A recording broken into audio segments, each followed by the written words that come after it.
Radio Lohgarh 'ਤੇ ਆਪ ਸਭ ਦਾ ਸਵਾਗਤ ਹੈ। ਮੈਂ ਵਰਪਾਲ ਸਿੰਘ ਅਤੇ ਮੇਰੇ ਨਾਲ ਨੇ ਵੀਰ ਗੁਰਪ੍ਰੀਤ ਸਿੰਘ।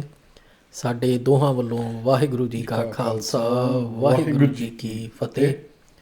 ਆਪਾਂ ਲੜੀਵਾਰ ਕਿਤਾਬ ਪੜ੍ਹੀ ਦੀ ਆ ਸਿੱਖ ਧਰਮ ਫਲਸਫਾ, ਜਿਹੜੀ ਸਿੱਖ ਮਿਸ਼ਨਰੀ ਕਾਲਜ ਲੁਧਿਆਣੇ ਵਾਲਿਆਂ ਵੱਲੋਂ ਛਾਪੀ ਗਈ ਆ। ਅਤੇ ਇਹਦੇ ਵਿੱਚ ਉਹਨਾਂ ਨੇ ਜਿਹੜੀ ਇੱਕ ਮੁੱਢਲੀ ਵਿਆਖਿਆ ਆ ਸਿੱਖ ਧਰਮ ਦੀ ਫਿਲਾਸਫੀ ਦੀ, ਉਹ ਉਹਨਾਂ ਨੇ ਕੀਤੀ ਆ ਅਤੇ ਉਹਦੇ ਬਾਰੇ ਜਿਹੜੀ ਮੁੱਢਲੀ ਜਾਣਕਾਰੀ ਆ ਉਹ ਦਿੰਦੇ ਨੇ ਜੀ। ਜਿਹੜੀ ਅੱਜ ਕੱਲ੍ਹ ਜਿਵੇਂ ਲੋਕਾਂ ਦੇ ਕੋਲ ਪੜ੍ਹਨੇ ਦਾ ਵਿਚਾਰਨੇ ਦਾ ਸਮਾਂ ਜਿਹੜਾ ਆ ਵੀ ਉਹ ਘਟੀ ਜਾ ਰਿਹਾ ਆ, ਵੀ ਜਦੋਂ ਕੁਛ ਥੋੜ੍ਹਾ ਬਹੁਤਾ ਟਾਈਮ ਹੁੰਦਾ ਆ ਅਤੇ ਉਹ ਅਸੀਂ ਸਾਰੇ ਜਣੇ ਜਿਹੜੇ ਆ ਵੀ ਫੋਨ ਫੜ ਕੇ ਅਤੇ ਵਟਸਐਪ 'ਤੇ ਫੇਸਬੁੱਕ 'ਤੇ ਉਹ ਇਹ ਚੈੱਕ ਕਰਨ ਲੱਗ ਪਈਦਾ ਜੀ। ਅਤੇ ਜਦ ਕਿ ਅੱਗੇ ਇਹ ਹੁੰਦਾ ਸੀਗਾ ਵੀ ਜਦੋਂ ਕੋਈ ਚਾਹ ਦਾ ਜਾਂ ਕੌਫੀ ਦਾ ਕੱਪ ਪੀਣ ਦਾ ਟਾਈਮ ਆ ਅਤੇ ਉਸ ਵੇਲੇ ਵੀ ਬੰਦਾ ਹੱਥ 'ਚ ਕਿਤਾਬ ਫੜ ਕੇ ਅਤੇ ਨਾਲੇ ਚੁਸਕੀਆਂ ਲੈਂਦਾ ਸੀ ਅਤੇ ਨਾਲੇ ਕਿਤਾਬ ਜਿਹੜੀ ਆ ਵੀ ਅੱਧਾ ਪੌਣਾ ਘੰਟਾ ਉਹ ਪੜ੍ਹ ਲੈਂਦਾ ਸੀ। ਬਿਲਕੁਲ ਉਹ ਸਾਰਾ ਕੁਛ ਹੀ ਹੌਲੀ ਹੌਲੀ ਜਿਹੜਾ ਆ ਵੀ ਉਹ ਖਤਮ ਜਿਹਾ ਹੋ ਗਿਆ। ਅਤੇ ਇਸ ਕਰਕੇ ਵੀ ਜਿਹੜੀਆਂ ਇਹ ਕਿਤਾਬਾਂ ਨੇ, ਜਿਹੜਾ ਹੈ ਵੀ ਖਤਰਨਾਕ, ਬਹੁਤ ਖਤਰਨਾਕ ਆ ਵੀ ਕਿਉਂਕਿ ਜਿਹੜੀ ਜੇ ਤਾਂ ਨਾ ਵੀ ਇਹੀ ਜਾਣਕਾਰੀ ਜਿਹੜੀ ਆ ਵੀ ਸਹੀ ਅਤੇ ਮੁੱਢਲੀ ਜਾਣਕਾਰੀ ਜਿਹੜੀ ਆ ਵੀ ਜੇ ਫੇਸਬੁੱਕ ਵਟਸਐਪ ਦੇ ਉੱਤੇ ਮਿਲ ਜਾਂਦੀ ਸਾਨੂੰ ਅਤੇ ਤਾਂ ਵੀ ਕੋਈ ਮੁਸ਼ਕਿਲ ਨਹੀਂ ਸੀ। ਬਿਲਕੁਲ। ਪਰ ਹੁਣ ਉਹ ਜਿਹੜੀ ਫੇਸਬੁੱਕ ਵਟਸਐਪ ਯੂਟਿਊਬ ਇਹ ਸਾਰੇ ਮਾਧਿਅਮ ਇਹੋ ਜਿਹੇ ਨੇ ਵੀ ਜਿਹਦੇ ਉੱਤੇ ਵੀ ਜਿਹੜੇ ਸਾਡੇ ਦੁਸ਼ਮਣ ਨੇ RSS ਵਰਗੇ ਸਰਕਾਰੀ ਏਜੰਸੀਆਂ ਵਾਲੇ ਹੋਰ ਸਾਰੇ ਜਿਹੜੇ ਨੇ ਉਹ ਉਹਨਾਂ ਦਾ ਗਲਬਾ ਇੰਨੇ ਹੱਦ ਤੱਕ ਪਿਆ ਹੋਇਆ ਆ ਵੀ ਜਿਹੜੀ ਸੱਚੀ ਗੱਲ ਆ, ਸਹੀ ਗੱਲ ਆ, ਬਿਲਕੁਲ ਉਹ ਤਾਂ ਉਹ ਗਰਦ ਦੇ ਵਿੱਚ ਅਤੇ ਦਲਦਲ ਦੇ ਵਿੱਚ ਵੀ ਕੋਈ ਟਾਵਾਂ ਹੀ ਹੋਊਗਾ ਵੀ ਜਿਹਦੇ ਕੋਲ ਆ ਜਾਵੇ, ਜਿਹਨੂੰ ਲੱਭ ਜਾਵੇ। ਪਰ ਉਹਦੇ ਉੱਤੇ ਵੀ ਸਵਾਲੀਆ ਚਿੰਨ੍ਹ ਜਿਹੜਾ ਆ ਵੀ ਉਹ ਲੱਗਾ ਹੁੰਦਾ ਵੀ ਹੈ ਵੀ ਇਹ ਸਹੀ ਆ, ਬਿਲਕੁਲ ਵੀ 100% ਸਹੀ ਆ, ਵੀ ਇਹਦੇ ਵਿੱਚ ਤਾਂ ਕੋਈ ਗਲਤ ਨਹੀਂ ਲਿਖਿਆ ਹੋਇਆ। ਮਾਹੌਲ ਇੱਦਾਂ ਦਾ ਘੜ ਦਿੱਤਾ ਗਿਆ। ਹੁਣ ਜਿੱਦਾਂ ਵੀ ਜਦੋਂ ਤੁਸੀਂ ਸਿੱਖ ਮਿਸ਼ਨਰੀ ਕਾਲਜ ਦੀ ਕਿਤਾਬ ਚੱਕਦੇ ਆ ਅਤੇ ਤੁਹਾਨੂੰ ਕਹਿ ਲਓ ਭਈ ਇਸ ਚੀਜ਼ ਦੀ ਗਰੰਟੀ ਹੋਊਗੀ ਭਈ ਅਗਲਿਆਂ ਨੇ ਸੋਚ ਵਿਚਾਰ ਕੇ ਲਿਖਿਆ। ਬਿਲਕੁਲ। ਅਤੇ ਜੇ ਉਹਦੇ ਵਿੱਚ ਕੁਛ ਗੜਬੜ ਲੱਗਦੀ ਆ ਤਾਂ ਤੁਸੀਂ ਉਹਨਾਂ ਤੱਕ ਚਿੱਠੀ ਪੱਤਰੀ ਕਰਕੇ ਅਤੇ ਅਗਲਾ ਐਡੀਸ਼ਨ ਜਿਹੜਾ ਆ ਵੀ ਉਹ ਠੀਕ ਕਰਵਾ ਸਕਦੇ।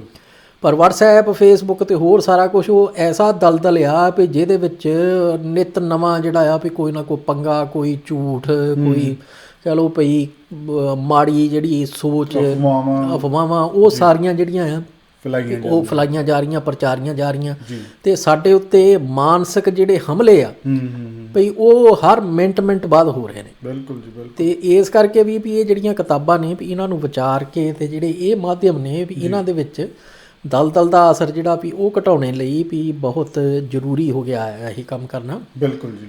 ਸੋ ਉਹ ਚੀਜ਼ ਨੂੰ ਅਸੀਂ ਮੱਦੇ ਨਜ਼ਰ ਰੱਖਦਿਆਂ ਹੋਇਆਂ ਵੀ ਕਿਤਾਬ ਜਿਹੜੀ ਆ ਵੀ ਇਹ ਥੋੜ੍ਹੀ ਪੜ੍ਹ ਕੇ ਅਤੇ ਇਹਨੂੰ ਵਿਚਾਰਨੇ ਦਾ ਜਿਹੜਾ ਉਦਮ ਆ ਜੀ ਵੀ ਉਹ ਕਰ ਰਹੇ ਹਾਂ। ਅਤੇ ਆਪਾਂ ਅੱਗੇ ਜੇ ਪੜ੍ਹੀਏ ਇਹਨੂੰ ਤਾਂ ਬਿਲਕੁਲ ਭਾਅ ਜੀ। ਅੱਗੇ ਉਹ ਲਿਖਦੇ ਹਨ ਕਿ ਸਿੱਖ ਸਤਿਗੁਰੂਆਂ ਨੇ ਇਸ ਤਰ੍ਹਾਂ ਧਰਮ ਦੀ ਇੱਕ ਅਚਰਜ, ਸੁੰਦਰ, ਸੰਪੂਰਨ ਅਤੇ ਸਭ 'ਤੇ ਲਾਗੂ ਹੋਣ ਵਾਲੀ ਵਿਆਖਿਆ ਕੀਤੀ ਹੈ। ਗੁਰੂ ਅਰਜਨ ਦੇਵ ਜੀ ਧਰਮ ਦੇ ਲੱਛਣ ਬਿਆਨ ਕਰਦੇ ਹੋਏ ਫਰਮਾਉਂਦੇ ਹਨ, ਸਰਬ ਧਰਮ ਮੈਂ ਸ੍ਰੇਸ਼ਟ ਧਰਮ, ਹਰ ਕੋ ਨਾਮ ਜਪ ਨਿਰਮਲ ਕਰਮ। ਗੌੜੀ ਸੁਖਮਨੀ ਪੰਨਾ 266। ਹੁਣ ਆਹ ਦੋ ਲਾਈਨਾਂ ਦੇ ਵਿੱਚ ਹੀ ਗੁਰੂ ਪਾਤਸ਼ਾਹ ਨੇ ਵੀ ਜਿਹੜੇ ਆਹ ਅਪਗ੍ਰੇਡ ਨੇ ਢੱਡਰੀਆਂ ਵਾਲਾ ਅਤੇ ਇਹ ਸਾਰੇ ਜਿਹੜੇ ਪੁਜਾਰੀਵਾਦ ਕਰਦੇ ਨੇ, ਬਿਲਕੁਲ ਵੀ ਐਸੀ ਮਤਲਬ ਵੀ ਕਹਿ ਲਓ ਵੀ ਸਿੱਧਾ ਹੀ ਅਖੇ ਵੀ ਚਪੇੜ ਮਾਰਤੀ ਸਿੱਧੀ। ਬਿਲਕੁਲ ਵੀ ਸਿੱਖੀ ਦੇ ਵਿੱਚ ਧਰਮ ਦੀ ਜਿਹੜੀ ਡੈਫੀਨੇਸ਼ਨ ਆ ਉਹ ਸਿੰਪਲ ਜਿਹੀ ਆ ਵੀ ਗੁਰੂ ਪਾਤਸ਼ਾਹ ਕਹਿੰਦੇ ਵੀ ਸਰਬ ਧਰਮ ਹੈ ਸ੍ਰੇਸ਼ਟ ਧਰਮ। ਵੀ ਉਹ ਧਰਮ ਆ ਸਭ ਤੋਂ ਉੱਪਰ ਵਾਲਾ ਵੀ ਜਿਹਦੇ ਵਿੱਚ ਹਰ ਕੋ ਨਾਮ ਜਪ, ਬਿਲਕੁਲ ਵੀ ਰੱਬ ਦਾ ਨਾਮ ਜਿਹੜਾ ਆ ਵੀ ਉਹ ਹਮੇਸ਼ਾ ਚਿੱਤ 'ਚ ਮਨ 'ਚ ਰੱਖਣਾ ਜੀ। ਅਤੇ ਨਿਰਮਲ ਕਰਮ ਜੀ ਭਈ ਉਹ ਜਿਹੜਾ ਆ ਵੀ ਫਿਰ ਉਹ ਜਦੋਂ ਰੱਬ ਨੂੰ ਤੁਸੀਂ ਹਾਜ਼ਰ ਨਾਜ਼ਰ ਜਾਣ ਕੇ ਦਿਲ 'ਚ ਜਦੋਂ ਤੁਹਾਡੇ ਰੱਬ ਵਸਦਾ ਹੋਵੇ, ਜਿੱਥੋਂ ਸੋਚ ਉਤਪੰਨ ਹੋਣੀ ਆ, ਪੈਦਾ ਹੋਣੀ ਆ, ਅਤੇ ਉਹ ਸੋਚ ਦੇ ਵਿੱਚੋਂ ਫਿਰ ਤੁਹਾਡਾ ਜਿਹੜਾ ਕੰਮ ਆ, ਕੋਈ ਕਰਮ ਆ, ਉਹ ਨਿਕਲਣਾ ਹੈ ਜੀ। ਸੋ ਹਿਰਦਾ ਤੁਹਾਡਾ ਨਿਰਮਲ ਹੋਵੇ, ਉਹਦੇ ਵਿੱਚ ਫਿਰ ਰੱਬ ਦਾ ਵਾਸਾ ਹੋਵੇ, ਰੱਬ ਦੇ ਨਾਮ ਦਾ, ਅਤੇ ਉਹਦੇ ਵਿੱਚੋਂ ਫਿਰ ਜਿਹੜਾ ਕਰਮ ਨਿਕਲਣਾ ਆ, ਨਿਰਮਲ ਕਰਮ ਜਿਹੜਾ ਆ, ਉਹ ਸਭ ਤੋਂ ਵੱਡਾ ਧਰਮ ਆ। ਸਹੀ ਗੱਲ ਹੈ ਜੀ। ਉਹ ਧਰਮ ਆ, ਹੋਰ ਕੁਛ ਨਹੀਂ ਹੈਗਾ। ਸਹੀ ਗੱਲ। ਸੋ ਉਹ ਚੀਜ਼ ਜਦੋਂ ਤੁਸੀਂ ਸਾਹਮਣੇ ਰੱਖ ਲੈਂਦੇ ਆ ਅਤੇ ਇਹ ਜਿਹੜੀ ਨਾ ਦੁਰਪ੍ਰਚਾਰ ਜਿਹੜਾ ਕੀਤਾ ਜਾ ਰਿਹਾ ਜੀ ਵੀ ਅਖੇ ਭਈ ਜੀ ਦੇਖੋ ਭਈ ਜਿਹੜੇ ਨਾਸਤਕ ਮੁਲਕ ਨੇ ਉਹ ਜੀ ਤਰੱਕੀ ਕਰ ਗਏ ਤਾਂ ਇੱਦਾਂ ਦੀਆਂ ਜਿਹੜੀਆਂ ਮਤਲਬ ਬੇਸਿਰ ਪੈਰ ਦੀਆਂ ਸਭੀਆਂ ਬੇਥਵੀਆਂ ਜਿਹੜੀਆਂ ਮਾਰੀਆਂ ਜਾ ਰਹੀਆਂ ਉਹ ਸਾਰੀਆਂ ਦੀਆਂ ਸਾਰੀਆਂ ਜਿਹੜੀਆਂ ਆ ਵੀ ਉਹ ਸਿੱਧੀਆਂ ਹੀ ਨਗੇਟ ਹੋ ਜਾਂਦੀਆਂ ਵੀ ਨਾ ਤੁਹਾਨੂੰ ਭਾਈ ਪਤਾ ਭਈ ਧਰਮ ਹੈ ਕੀ ਆ ਜੀ ਤੇ ਨਾ ਤੁਹਾਨੂੰ ਪਤਾ ਵੀ ਸਿੱਖ ਧਰਮ ਕੀ ਆ। ਬਿਲਕੁਲ।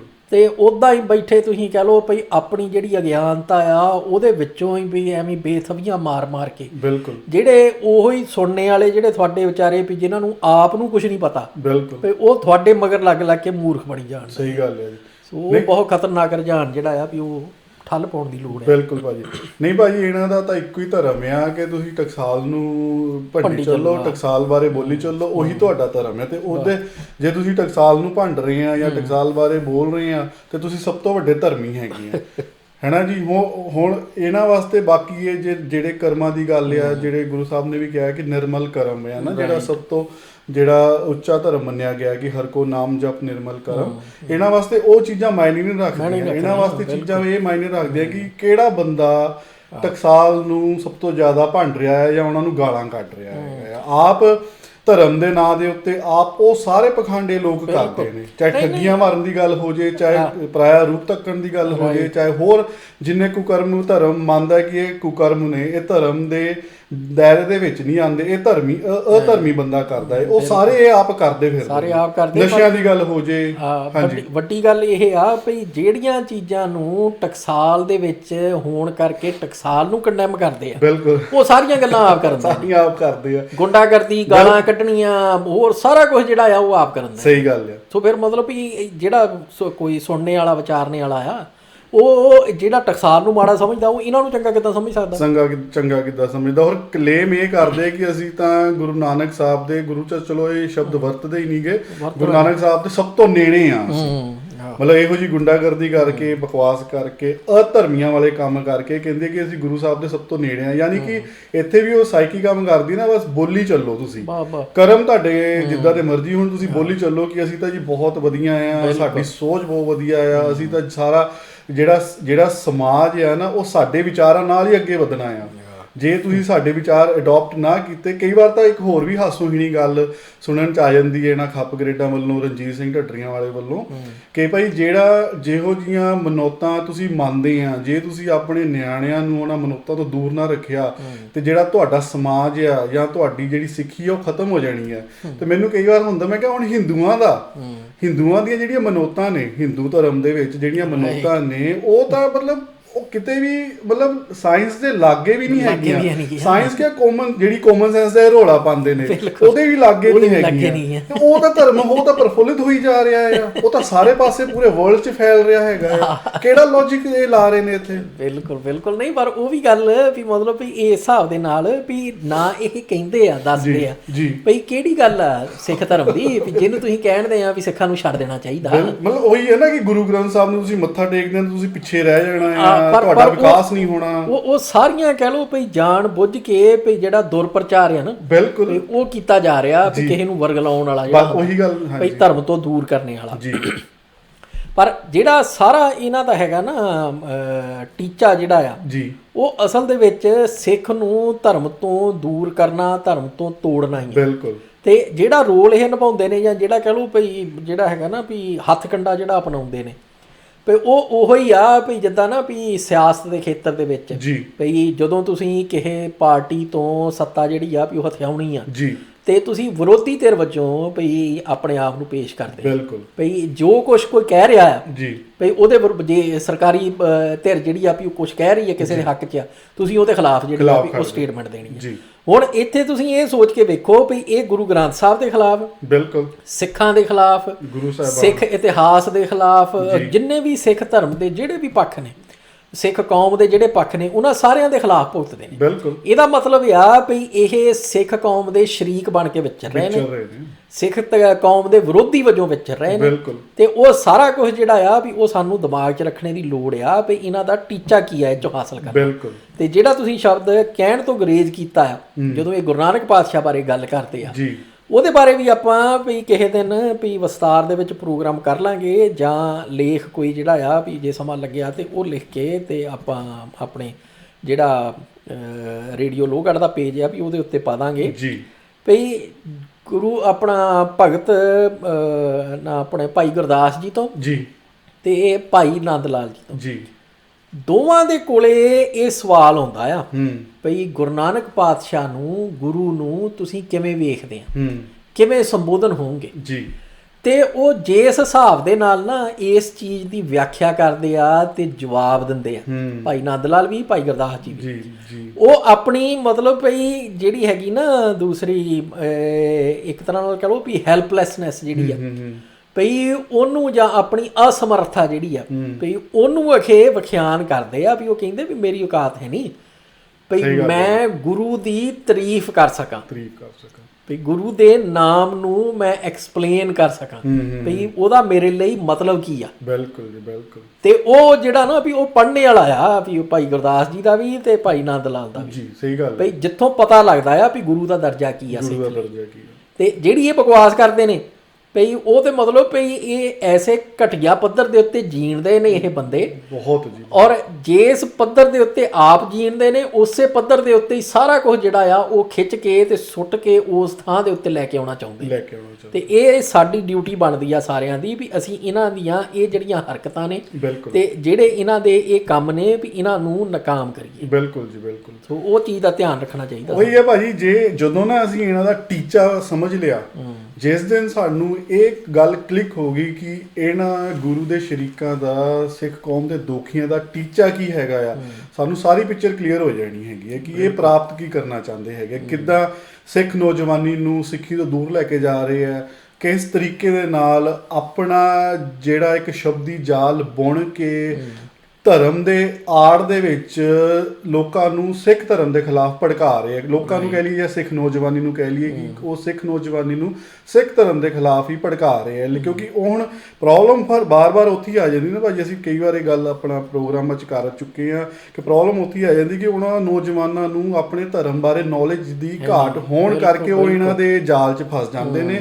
ਲੇਕਿਨ ਇਹ ਹੈ ਕਿ ਫਿਰ ਕਈ ਵੀਰ ਥੋੜਾ ਅੱਗੇ ਜਾ ਕੇ ਜਦੋਂ ਜਾਣਕਾਰੀ ਵਾਧਾ ਹੁੰਦਾ ਫਿਰ ਪਛਤਾਵਾ ਵੀ ਕਰਦੇ, ਫਿਰ ਮੁੜ ਵੀ ਆਉਂਦੇ ਨੇ ਤੇ ਉਹ ਇੱਕ ਚੰਗੀ ਗੱਲ ਵੀ ਹੈਗੀ ਹੈ। ਤੇ ਇਸ ਕਰਕੇ ਜਿਸ ਦਿਨ ਸਾਨੂੰ ਇਹਨਾਂ ਅਪਗ੍ਰੇਡਾਂ ਦਾ ਖਪਗ੍ਰੇਡਾਂ ਦਾ ਟੀਚਾ ਪਤਾ ਚੱਲ ਗਿਆ, ਸਾਨੂੰ ਪਤਾ ਚੱਲ ਜਾਣਾ ਕਿ ਇਹ ਕੀ ਪ੍ਰਾਪਤ ਕਰਨਾ ਚਾਹੁੰਦੇ ਨੇ। ਉਹ ਜਿਹੜੀ ਤੁਸੀਂ ਵਿਰੋਧੀ ਗੱਲ ਵੀ ਕੀਤੀ ਸੀ ਕਿ ਇਹਨਾਂ ਦਾ ਕੰਮ ਕੀ ਹੈ ਕਿ ਹਰ ਇੱਕ ਚੱਲਦੀ ਗੱਲ ਦੇ ਵਿਰੋਧ 'ਚ ਗੱਲ ਕਰਨੀ। ਇਹਨਾਂ ਨੇ ਇਹ ਨਹੀਂ ਦੇਖਣਾ ਕਿ ਉਹ ਚੱਲਦੀ ਗੱਲ ਸਹੀ ਹੈ ਕਿ ਗਲਤ ਹੈ। ਬਿਲਕੁਲ। ਹੁਣ ਜਿੱਦਾਂ ਕਿਸਾਨੀ ਵਾਲਾ ਮੁੱਦਾ ਵੀ ਜਿੱਦਾਂ ਭਖਿਆ ਪਿਆ ਆ, ਤੇ ਇਹਦੇ ਵਿੱਚ ਵੀ ਇਹਨਾਂ ਨੂੰ ਇਹ ਕਿ ਅਸੀਂ ਹੁਣ ਵਿਰੋਧੀ ਗੱਲ ਕਰਕੇ ਬਸ ਇਦਾਂ ਸਾਰਿਆਂ ਦੇ ਅੱਖਾਂ ਦੇ ਤਾਰੇ ਬਣ ਜਾਈਏ ਕਿ ਸਾਰਿਆਂ ਦੀ ਅੱਖਾਂ 'ਚ ਆ ਜਾਈਏ ਕਿ ਅਸੀਂ ਵਿਰੋਧੀ ਗੱਲ ਕੀਤੀ ਹੈ ਤੇ ਸਾਰੇ ਲੋਕੀ ਸਾਨੂੰ ਸੁਣਨ। ਇਹਨਾਂ ਦਾ ਇੱਕ ਮਕਸਦ ਇਹ ਵੀ ਹੈ ਨਾ ਕਿ ਆਪਣੀ TRP ਥੱਲੇ ਨਹੀਂ ਆਉਣ ਦੇਣਾ ਚਾਹੁੰਦੇ।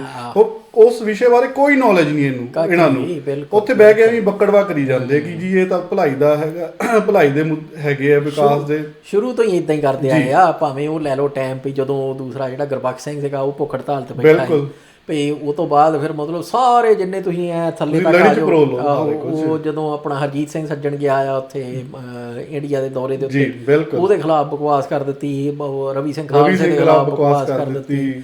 ਹੋਰ ਮਤਲਬ ਜਿੱਥੇ ਕਿਤੇ ਵੀ ਕੋਈ ਵੀ ਗੱਲ ਜਿਹੜੀ ਆ ਉਹ ਸਿੱਖ ਕੌਮ ਦਾ ਸਿਰ ਉੱਚਾ ਕਰਨ ਵਾਲੀ ਹੋਈ ਆ, ਇਹਨਾਂ ਨੇ ਉਹਦੇ ਖਿਲਾਫ ਬਕਵਾਸ ਕੀਤੀ ਹੈ। ਜਗਮੀਤ ਸਿੰਘ ਦੇ ਖਿਲਾਫ ਮਤਲਬ ਤੁਸੀਂ ਇਹਨਾਂ ਦਾ ਸਾਰਾ ਜਿਹੜਾ ਪਿਛੋਕੜ ਇਹਨਾਂ ਦੀ ਜਿਹੜੀ ਆ ਵੀ ਉਹ ਦੇਖ ਲਓ ਵੀ ਉਹ ਹਮੇਸ਼ਾ ਹੀ ਇਹਨਾਂ ਦਾ ਆਹੀ ਕੰਮ ਰਿਹਾ ਜੀ।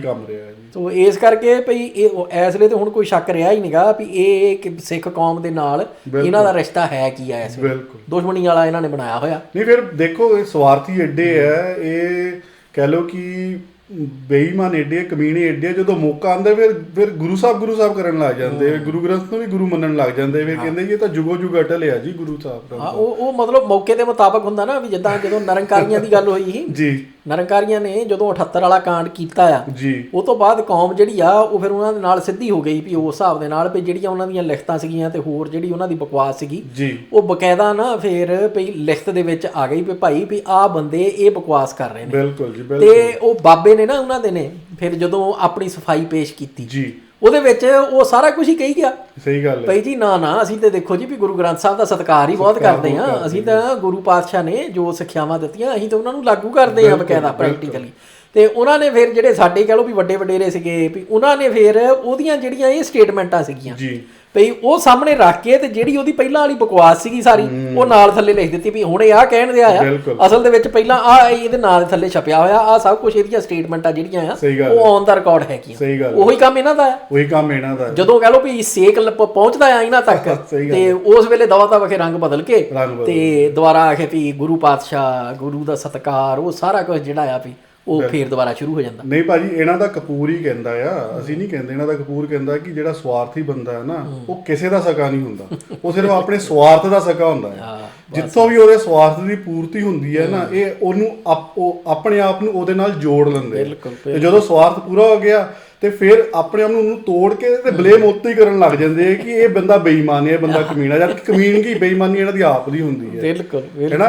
ਕਪੂਰ ਦੀਆਂ ਇਹ ਵੀ ਗੱਲਾਂ ਕਦੇ ਦੱਸ ਦਿਆ ਕਰੋ ਲੋਕਾਂ ਨੂੰ। ਆਹੋ, ਨਾਲੇ ਜਿਹੜੀ ਪਿਛੋਕੜ ਆ ਸਾਰੀ ਉਹ ਤੋਂ ਵੀ ਪਤਾ ਲੱਗ ਜਾਂਦਾ ਨਾ ਭਈ ਅਜੇ ਤੱਕ ਭਈ ਜਿਨ੍ਹਾਂ ਬੰਦਿਆਂ ਨੇ ਵੀ ਇਹਦੇ ਕਹਿ ਲਓ ਭਈ ਇਹ ਵੀ ਪਿੱਛੇ ਲੱਤ ਮਾਰੀ ਆ ਜੀ, ਭਈ ਇਹ ਕਹਿੰਦਾ ਵੀ ਮੈਂ ਛੱਡੇ ਆ ਪਰ ਉਹ ਸਾਰੇ ਜਿੰਨੇ ਬੰਦੇ ਹੈਗੇ ਆ ਉਹਨਾਂ ਦੇ ਵਿੱਚ ਇੱਕ ਕਾਮਨ ਫੈਕਟਰ ਇਹ ਆ ਵੀ ਸਾਰਿਆਂ ਨੂੰ ਇਹਦੀ ਅਸਲੀਅਤ ਪਤਾ ਲੱਗ ਗਈ। ਇਹਦੀ ਅਸਲੀਅਤ ਪਤਾ ਲੱਗ ਗਈ ਤੇ ਅਸਲ ਰੰਗ ਪਤਾ ਲੱਗ ਗਿਆ। ਅਦਰਵਾਈਜ਼ ਮਤਲਬ ਉਹ ਜਿੰਨੇ ਬੰਦੇ ਆ ਉਹਨਾਂ ਦੀ ਆਪਸ ਦੇ ਵਿੱਚ ਕੋਈ ਵੀ ਲੜਾਈ ਨਹੀਂ। ਬਿਲਕੁਲ ਠੀਕ ਹੈ। ਕਾਮਨ ਫੈਕਟਰ ਹੋਰ ਜਿਹੜੇ ਆ ਉਹ ਸਾਰੇ ਜਿਹੜੇ ਆ ਵੀ ਉਹ ਇਹੀ ਨੇ ਵੀ ਸਾਰੇ ਸਿੱਖ ਨੇ, ਸਾਰੇ ਜਿਹੜੇ ਆ ਵੀ ਉਹ ਸਿੱਖ ਕੌਮ ਦੇ ਲਈ ਕੰਮ ਕਰਨੇ ਵਾਲੇ। ਬਿਲਕੁਲ। ਪਰ ਇੱਕ ਫੈਕਟਰ ਜਿਹੜਾ ਕਾਮਨ ਆ ਉਹ ਇਹੀ ਆ ਵੀ ਸਾਰਿਆਂ ਨੂੰ ਇਹਦੇ ਹੱਥ ਲੱਗੇ ਹੋਏ ਆ ਔਰ ਇਹਦੀ ਜਿਹੜੀ ਅਸਲੀਅਤ ਆ ਜਿੱਦਾਂ ਜਿੱਦਾਂ ਜਿਹਨੂੰ ਪਤਾ ਲੱਗੀ ਗਈ ਆ ਉਹ ਤੋਂ ਪਾਸੇ ਹੋਈ ਗਿਆ। ਸੋ ਕਾਮਨ ਫੈਕਟਰ ਇਹ ਆ ਇੱਕ ਫੰਡਰਗਾ। ਨਹੀਂ, ਸਹੀ ਗੱਲ ਹੈ। ਸੋ ਉੱਥੋਂ ਹੀ ਬਸ ਸਾਰਿਆਂ ਨੂੰ ਪਤਾ ਲੱਗ ਜਾਣਾ ਚਾਹੀਦਾ। ਬਾਕੀ ਭਾਈ ਵੀ ਜਿਹੜੇ ਭਈ ਕਹਿ ਲਓ ਵੀ 2016-17 ਤੋਂ ਲੈ ਕੇ ਜੀ ਹੁਣ ਤੱਕ ਜਿਹੜੇ ਕਿਸੇ ਟਾਈਮ ਇਹਦੇ ਨਾਲ ਹੁੰਦੇ ਸੀਗੇ ਤੇ ਉਹ ਛੱਡ ਚੁੱਕੇ ਆ ਜੀ ਭਈ ਉਹਨਾਂ ਲਈ ਵੀ ਜ਼ਰੂਰੀ ਆ ਭਈ ਉਹ ਭਈ ਜਿਹੜਾ ਉਹਨਾਂ ਦਾ ਆਪਣਾ ਐਕਸਪੀਰੀਅੰਸ ਆ ਉਹਨੂੰ ਰਿਕਾਰਡ ਦੇ ਉੱਤੇ ਰੱਖਣ, ਸ਼ੇਅਰ ਕਰਨ। ਬਾਕੀ ਜਿਹੜੀ ਇਹਦੀ ਬਕਵਾਸ ਆ, ਗਾਲਾਂ ਆ ਜਿੰਨੀਆਂ ਇਹ ਕੱਢਦਾ ਆ ਉਹਦੇ ਨਾਲ ਇਹਦਾ ਆਪਣੀ ਪਾਜ ਉਗੜਦੇ ਆ, ਇਹਦੀ ਆਪਣਾ ਹੀ ਅਸਲੀ ਚਿਹਰਾ ਜਿਹੜਾ ਆ ਉਹ ਕੌਮ ਦੇ ਸਾਹਮਣੇ ਆਉਂਦਾ। ਸੋ ਇਸ ਕਰਕੇ ਭਈ ਜ਼ਰੂਰੀ ਆ ਭਈ ਇਹਦਾ ਉਹ ਰੂਪ ਵੀ ਜਿਹੜਾ ਆ ਵੀ ਉਹ ਤੋਂ ਡਰੋ ਨਾ, ਉਹਨੂੰ ਬਕਾਇਦਾ ਸਮਾਂ ਕੇ ਜਗ ਜ਼ਾਹਰ ਕਰੋ। ਉਹ ਸਾਰਾ ਜਿਹੜਾ ਵੀ ਸਾਡੇ ਸਾਰਿਆਂ ਦਾ ਫਰਜ਼ ਬਣਦਾ। ਗੁਰੂ ਦੇ ਸਿੱਖ ਹੋਣ ਨਾਤੇ ਇਹਨਾਂ ਦਾ ਫਰਜ਼ ਵੀ ਬਣਦਾ ਹੈ। ਜੇ ਆਪਣੇ ਆਪ ਨੂੰ ਗੁਰੂ ਦੇ ਸਿੱਖ ਕਹਿੰਦੇ ਤਾਂ ਉਹਨਾਂ ਦਾ ਫਰਜ਼ ਵੀ ਬਣਦਾ ਹੈ ਕਿ ਇਹ ਵੀ ਇੱਕ ਧਰਮ ਦਾ ਹੀ ਹਿੱਸਾ ਹੈ। ਜਿਹੜੇ ਸਵਾਰਥੀ ਬੇਈਮਾਨ ਕਮੀਨੇ ਲੋਕ ਨੇ ਜਿਹੜਾ ਧਰਮ ਦਾ ਚੋਲਾ ਪਾ ਕੇ ਲੋਕਾਂ ਨੂੰ ਲੁੱਟ ਰਹੇ, ਠੱਗ ਰਹੇ ਆ, ਉਹਨਾਂ ਦਾ ਪਾਜ ਉਖੇੜਨਾ, ਉਹਨਾਂ ਦੇ ਮੂੰਹ ਤੋਂ ਨਕਾਬ ਲਾਣਾ ਵੀ ਧਰਮ ਦਾ ਕੰਮ ਹੀ ਹੈ ਜੀ। ਤੇ ਅਸੀਂ ਅੱਗੇ ਪੜ੍ਹੀਏ ਭਾਜੀ। ਹਾਂਜੀ। ਤੇ ਫਿਰ ਅੱਗੇ ਉਹ ਇਸੇ ਹੀ ਪੌੜੀ ਦੇ ਭਾਵ ਅਰਥ ਦੱਸਦੇ ਹਨ ਕਿ ਹੇ ਮਨ, ਪ੍ਰਭੂ ਦਾ ਨਾਮ ਜਪ ਤੇ ਪਵਿੱਤਰ ਆਚਰਣ ਬਣਾ। ਠੀਕ ਹੈ ਜੀ। ਹੁਣ ਇਹਨਾਂ ਦਾ ਪਵਿੱਤਰ ਆਚਰਣ ਸਾਰਿਆਂ ਸਾਹਮਣੇ ਹੀ ਹੈਗਾ, ਖੱਪ ਗਰੇਡਾਂ ਦਾ ਜੀ, ਜਿਹੜੇ ਧਰਮੀ ਬਣੇ ਫਿਰ। ਆਚਰਣ ਹੀ ਹੈ ਨਹੀਂਗਾ, ਦੁਰਾਚਰਣ ਆ। ਦੁਰਾਚਰਣ, ਸਹੀ ਗੱਲ ਹੈ ਜੀ। ਇਹ ਧਰਮ ਹੀ ਸਭ ਧਰਮਾਂ ਨਾਲੋਂ ਉੱਤਮ ਹੈ। ਇਸ ਅਨੁਸਾਰ ਧਰਮ ਕੇਵਲ ਪਰਲੋਕਕ ਸੁੱਖ ਦਾ ਸਾਧਨ ਨਹੀਂ ਰਹਿ ਜਾਂਦਾ, ਬਲਕਿ ਜੀਵਨ ਨੂੰ ਸੁਖੀ ਤੇ ਸਫਲ ਬਣਾਉਣ ਅਤੇ ਸੰਸਾਰਕ ਉન્નਤੀ ਲਈ ਸਹਾਇਕ ਵੀ ਬਣ ਜਾਂਦਾ ਹੈ। ਠੀਕ ਹੈ ਜੀ। ਤੇ ਸ਼੍ਰੀ ਗੁਰੂ ਨਾਨਕ ਦੇਵ ਜੀ ਨੇ ਜਪਜੀ ਸਾਹਿਬ ਵਿੱਚ ਆਤਮਿਕ ਉન્નਤੀ ਦੀਆਂ 5 ਪੌੜੀਆਂ ਅਰਥਾਤ 5 ਖੰਡ ਲਿਖੇ ਹਨ। ਪਹਿਲੀ ਆਤਮਿਕ ਅਵਸਥਾ ਦਾ ਨਾਂ ਧਰਮਖੰਡ ਰੱਖਿਆ ਹੈ, ਜਿਸ ਤੋਂ ਆਤਮਿਕ ਜੀਵਨ ਦੀ ਉਸਾਰੀ ਹੁੰਦੀ ਹੈ। ਇਸ ਵਿੱਚ ਪ੍ਰਕਿਰਤਿਕ ਰਚਨਾ ਨੂੰ ਨਿਯਮਬੱਧ ਦਰਸਾਇਆ ਹੈ। ਗੁਰਦੇਵ ਫਰਮਾਉਂਦੇ ਹਨ, ਰਾਤੀ ਰੁੱਤੀ ਥਿੱਤੀ ਵਾਰ, ਪਵਨ ਪਾਣੀ ਅਗਨੀ ਪਾਤਾਲ, ਤਿਸ ਵਿੱਚ ਧਰਤੀ ਥਾਪ ਰੱਖੀ ਧਰਮਸਾਲ, ਤਿਸ ਵਿੱਚ ਜੀ ਜੁਗਤ ਕੇ ਰੰਗ, ਤਿਨਕੇ ਨਾਮ ਅਨੇਕ ਅਨੰਤ, ਕਰਮੀ ਕਰਮੀ ਹੋਏ ਵਿਚਾਰ, ਸੱਚਾ ਆਪ ਸੱਚਾ ਦਰਬਾਰ, ਤਿੱਥੈ ਸੋਹਣ ਪੰਚ ਪਰਵਾਨ, ਨਦਰੀ ਕਰਮ ਪਵੈ ਨਿਸ਼ਾਨ, ਕੱਚ ਪਕਾਈ ਉਥੈ ਪਾਏ, ਨਾਨਕ ਗਿਆ ਜਾਪੈ ਜਾਏ। ਜਪ ਜੀ ਪੌੜੀ 34। ਰਾਈਟ। ਕਿਉਂਕਿ ਇਹ ਹੈਗਾ ਫਿਰ ਵੀ ਧਰਮਖੰਡ ਦਾ ਇਹੋ ਧਰਮ ਜੀ, ਗਿਆਨ ਖੰਡ ਦਾ ਆਖੋ ਕਰਮ, ਉਹ ਸਾਰਾ ਜਿਹੜਾ ਹੈਗਾ ਨਾ ਜੀ ਪ੍ਰੋਸੈਸ ਸ਼ੁਰੂ ਹੋ ਜਾਂਦਾ। ਸੋ ਇਹ ਧਰਮਖੰਡ ਦੀ ਜਿਹੜੀ ਆ ਵੀ ਇੱਕ ਤਰ੍ਹਾਂ ਨਾਲ ਕਹੋ ਵੀ ਉਹਨਾਂ ਨੇ ਡੈਫੀਨੇਸ਼ਨ ਦਿੱਤੀ ਆ ਭਈ ਹੁਣ ਜਿਹੜਾ ਹੈਗਾ ਨਾ ਵੀ ਜਦੋਂ ਆਪਾਂ ਇਹ ਵੇਖਦੇ ਆ ਵੀ 5 ਖੰਡ ਜਿਹੜੇ ਆ ਵੀ ਉਹਨਾਂ ਨੇ ਕਿਹਾ ਵੀ ਇਹ ਵੀ ਕੀ ਉਹਨਾਂ ਨੇ ਸ਼ਬਦ ਵਰਤਿਆ ਆ ਭਈ ਜਿਹੜੇ 5 ਪੌੜੀਆਂ ਨੇ ਅਰਥਾਤ 5 ਖੰਡ ਵੀ ਪਹਿਲੀ ਆਤਮਿਕ ਉન્નਤੀ ਦੀਆਂ ਜਿਹੜੀਆਂ 5 ਪੌੜੀਆਂ ਨੇ। ਠੀਕ ਹੈ। ਹੁਣ ਉਹਦੇ ਵਿੱਚ ਇਹ ਆ ਵੀ ਜਿੱਦਾਂ ਜਿੱਦਾਂ ਨਾ ਵੀ ਆਪਾਂ ਨੂੰ ਸਾਡੀ ਸਮਝ ਵੱਧਦੀ ਆ ਤੇ ਉਹਦੇ ਵਿੱਚ ਹੁਣ ਜਿਹੜਾ ਧਰਮਖੰਡ ਆ ਵੀ ਉਹ ਪਹਿਲੀ ਪੌੜੀ ਆ ਵੀ ਜਾਂ ਪਹਿਲਾ ਸਟੈਪ ਪੌਡਾ ਕਹਿ ਲਓ ਜੀ।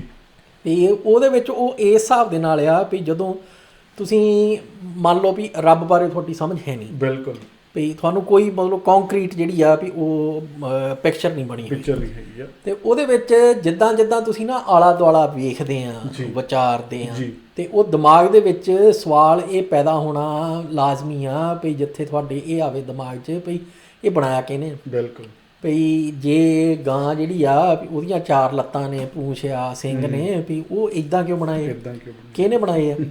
ਉਹ ਸਾਰੀਆਂ ਚੀਜ਼ਾਂ ਜਿਹੜੀਆਂ ਨਾ ਵੀ ਜਦੋਂ ਤੁਸੀਂ ਇੱਦਾਂ ਦਿਮਾਗ ਦੇ ਵਿੱਚ ਜਿਹੜੇ ਸਵਾਲ ਆ ਵੀ ਉਹ ਵਿਚਾਰਨ ਲੱਗਦੇ ਆ, ਫਿਰ ਜੋੜਦੇ ਆ ਇੱਕ ਦੂਜੇ ਦੇ ਨਾਲ, ਉਹ ਸਾਰੀਆਂ ਤੋਂ ਅਲਟੀਮੇਟਲੀ ਵੀ ਤੁਹਾਨੂੰ ਇੱਕੋ ਹੀ ਨਤੀਜਾ ਮਿਲਦਾ। ਵੀ ਕਿਸੇ ਵੀ ਚੀਜ਼ ਨੂੰ ਲੈ ਲਓ ਤੁਸੀਂ, ਉਹ ਜਿਹੜਾ ਕਨਕਲੂਜਨ ਆ ਤੁਹਾਨੂੰ ਇਹੀ ਮਿਲਣੀ ਆ ਵੀ ਕੋਈ ਤਾਕਤ ਹੈ ਜਿਹਨੇ ਇਹ ਸਾਰਾ ਕੁਝ ਰਚਿਆ। ਬਿਲਕੁਲ।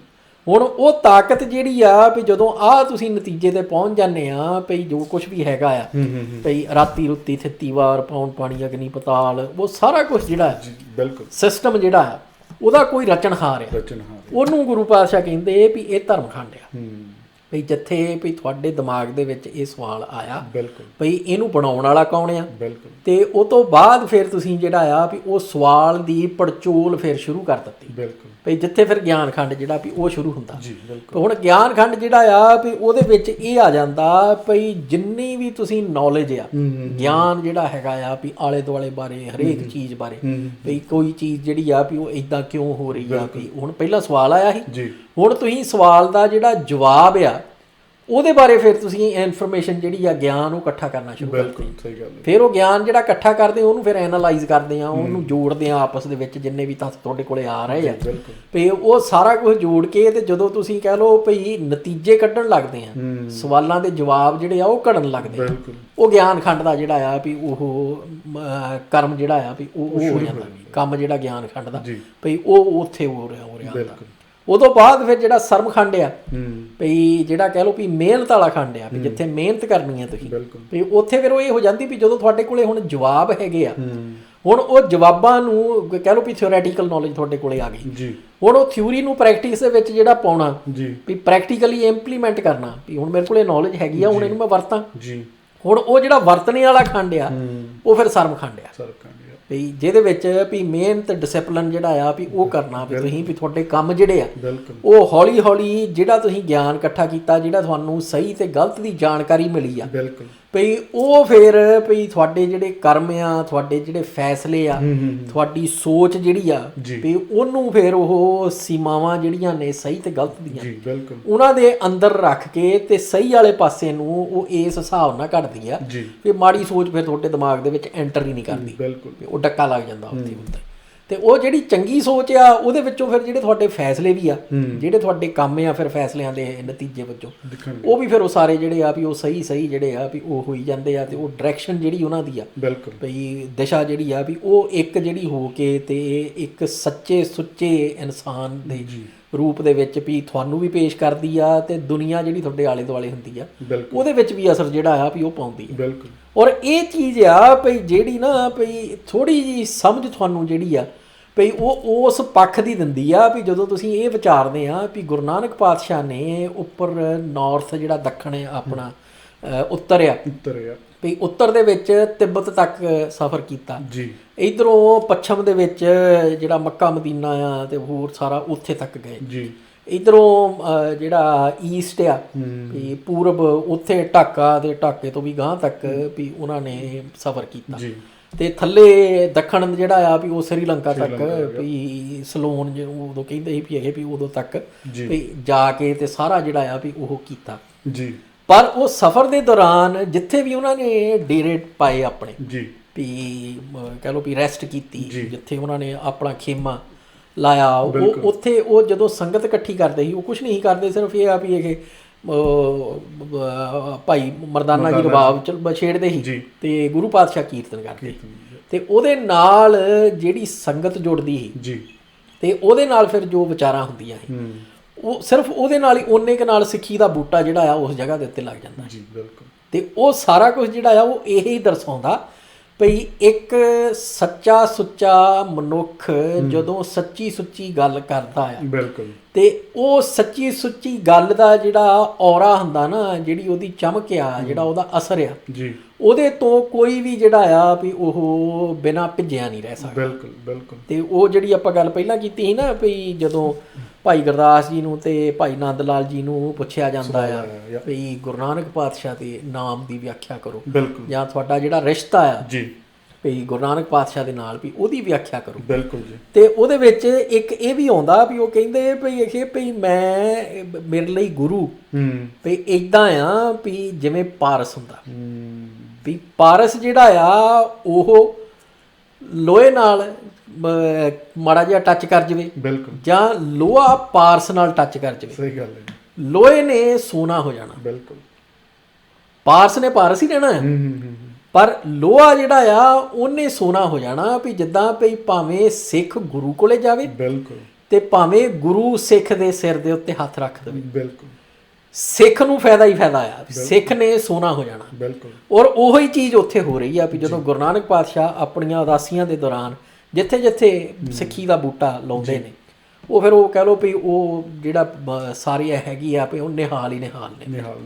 ਔਰ ਉਹ ਗਾਂ ਦੀ ਜਿਹੜਾ ਸਾਡਾ ਇਤਿਹਾਸ ਹੈਗਾ ਵੀ ਜਦੋਂ ਮੰਜੀਆਂ ਪੀੜ੍ਹੀਆਂ ਥਾਪੀਆਂ ਜਾਂਦੀਆਂ ਤੀਜੇ ਪਾਤਸ਼ਾਹ ਦੇ ਟਾਈਮ ਦੇ ਉੱਤੇ, ਫਿਰ ਉਹ ਜਿਹੜਾ ਬੂਟਾ ਗੁਰੂ ਨਾਨਕ ਪਾਤਸ਼ਾਹ ਨੇ ਲਾਇਆ ਸੀ ਉਹ ਹੋਰ ਪ੍ਰਫੁੱਲਤ ਹੁੰਦਾ ਹੈ। ਬਿਲਕੁਲ। 10ਵੇਂ ਪਾਤਸ਼ਾਹ ਤੱਕ ਜਾਂਦੇ ਜਾਂਦੇ ਇਹਨਾਂ ਹੀ ਇਲਾਕਿਆਂ ਦੇ ਵਿੱਚੋਂ ਫਿਰ ਜਿਹੜੇ ਆ ਭਈ ਪੰਜ ਪਿਆਰੇ ਜਿਹੜੇ ਆ ਭਈ ਉਹ ਨਿਕਲਦੇ ਨੇ। ਬਿਲਕੁਲ। ਭਈ ਉਹ ਆ ਕੇ ਤੇ ਫਿਰ ਮਤਲਬ ਜਿਹੜਾ ਸਾਡਾ ਧਰਮ ਦਾ ਆਪਣਾ ਇਤਿਹਾਸ ਹੈ ਨਾ ਜੀ, ਇਸ ਕਰਕੇ ਸਾਨੂੰ ਸਮਝਣਾ ਜਿਹੜਾ ਆ ਵੀ ਉਹ ਇੰਨਾ ਜ਼ਰੂਰੀ ਆ ਵੀ ਅਸੀਂ ਸਾਡੀ ਤਾਕਤ ਕਿਵੇਂ ਬਣੀ ਹੈ। ਬਿਲਕੁਲ। ਔਰ ਉਹ ਉਹੀ ਸੁਭ ਅਮਲਾਬਾਜ਼ ਹੋਈਆਂ ਵੀ ਇਹ ਵੀ ਜਿਹੜਾ ਹੈਗਾ ਨਾ ਭਈ ਨਿਰਮਲ ਕਰਮ ਜਿਹੜੇ ਨੇ ਸਾਡੇ, ਬਿਲਕੁਲ, ਵੀ ਉਹਦੇ ਨਾਲ ਹੀ ਸਾਰਾ ਕੁਝ ਹੋਇਆ ਆ। ਸਹੀ ਗੱਲ ਹੈ ਜੀ। ਨਹੀਂ ਬਿਲਕੁਲ ਬਹੁਤ ਵਧੀਆ ਭਾਈ ਐਕਸਪਲੇਨੇਸ਼ਨ ਤੁਸੀਂ ਦਿੱਤੀ ਹੈ। ਹੁਣ ਗੁਰੂ ਸਾਹਿਬ ਦੀ ਵੀ ਜਿਹੜੀ ਸ਼ਖਸੀਅਤ ਹੈ, ਜਿਹੜੀ ਪਰਸਨੈਲਿਟੀ ਹੈ, ਐਡੀ ਮਹਾਨ ਪਰਸਨੈਲਿਟੀ ਹੈ, ਉਹੀ ਹੈ ਕਈ ਘਟੀਆ ਕਿਸਮ ਦੇ ਲੋਕ ਆਪਣੇ ਪੱਧਰ ਤੇ ਲਿਆ ਕੇ ਉਸ ਪਰਸਨੈਲਿਟੀ ਨੂੰ ਇੱਦਾਂ ਲਿਆ ਕੇ ਰੱਖ ਲੈਂਦੇ ਹੈਗੇ, ਫਿਰ ਕਹਿੰਦੇ ਕਿ ਅਸੀਂ ਤਾਂ ਗੁਰੂ ਸਾਹਿਬ ਤੋਂ ਵੀ ਗਾਹਾਂ ਜਾਣਾ ਹੈ, ਗੁਰੂ ਨਾਨਕ ਤੋਂ ਵੀ ਉੱਤੇ ਜਾਣਾ ਹੈ, ਯਾਨੀ ਕਿ ਅਸੀਂ ਗੁਰੂ ਨਾਨਕ ਬਣਨਾ ਹੈ ਜਾਂ ਉਸ ਤੋਂ ਵੀ ਗਾਹਾਂ ਬਣਨਾ ਹੈ।